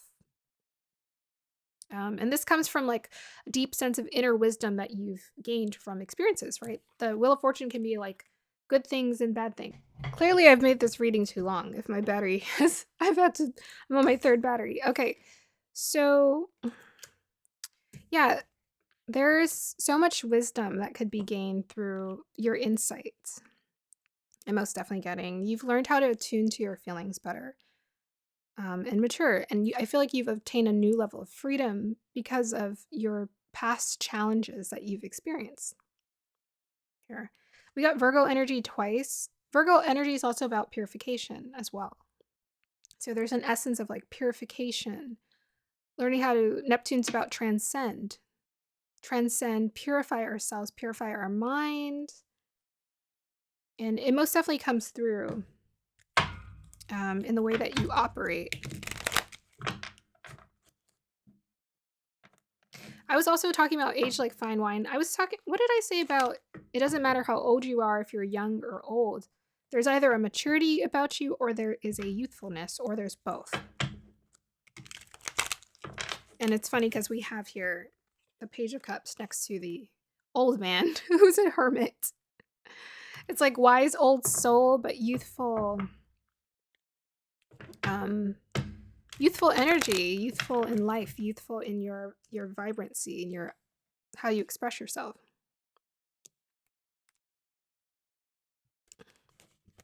I think Wheel of Fortune also, it's like, so Wheel of Fortune connects to Jupiter, which connects to the 12th house, which connects to Neptune. So there's like this dreamy quality. It's like, yeah, we talked about this earlier, like this pile. Sorry about that.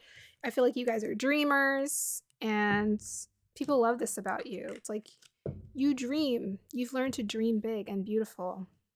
And I think that's also the Limelight energy coming through as well. Okay. I'm going to go ahead and end your reading here, pile number 4. I hope you guys enjoyed that. I had fun. I had too much fun. And now it's late.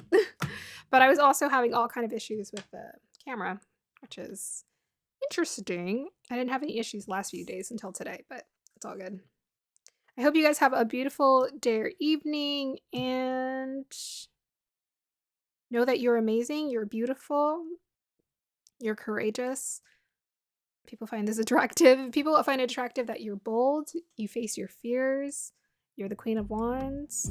I hope you guys have a beautiful day or evening. Let me know if it resonated. Bye.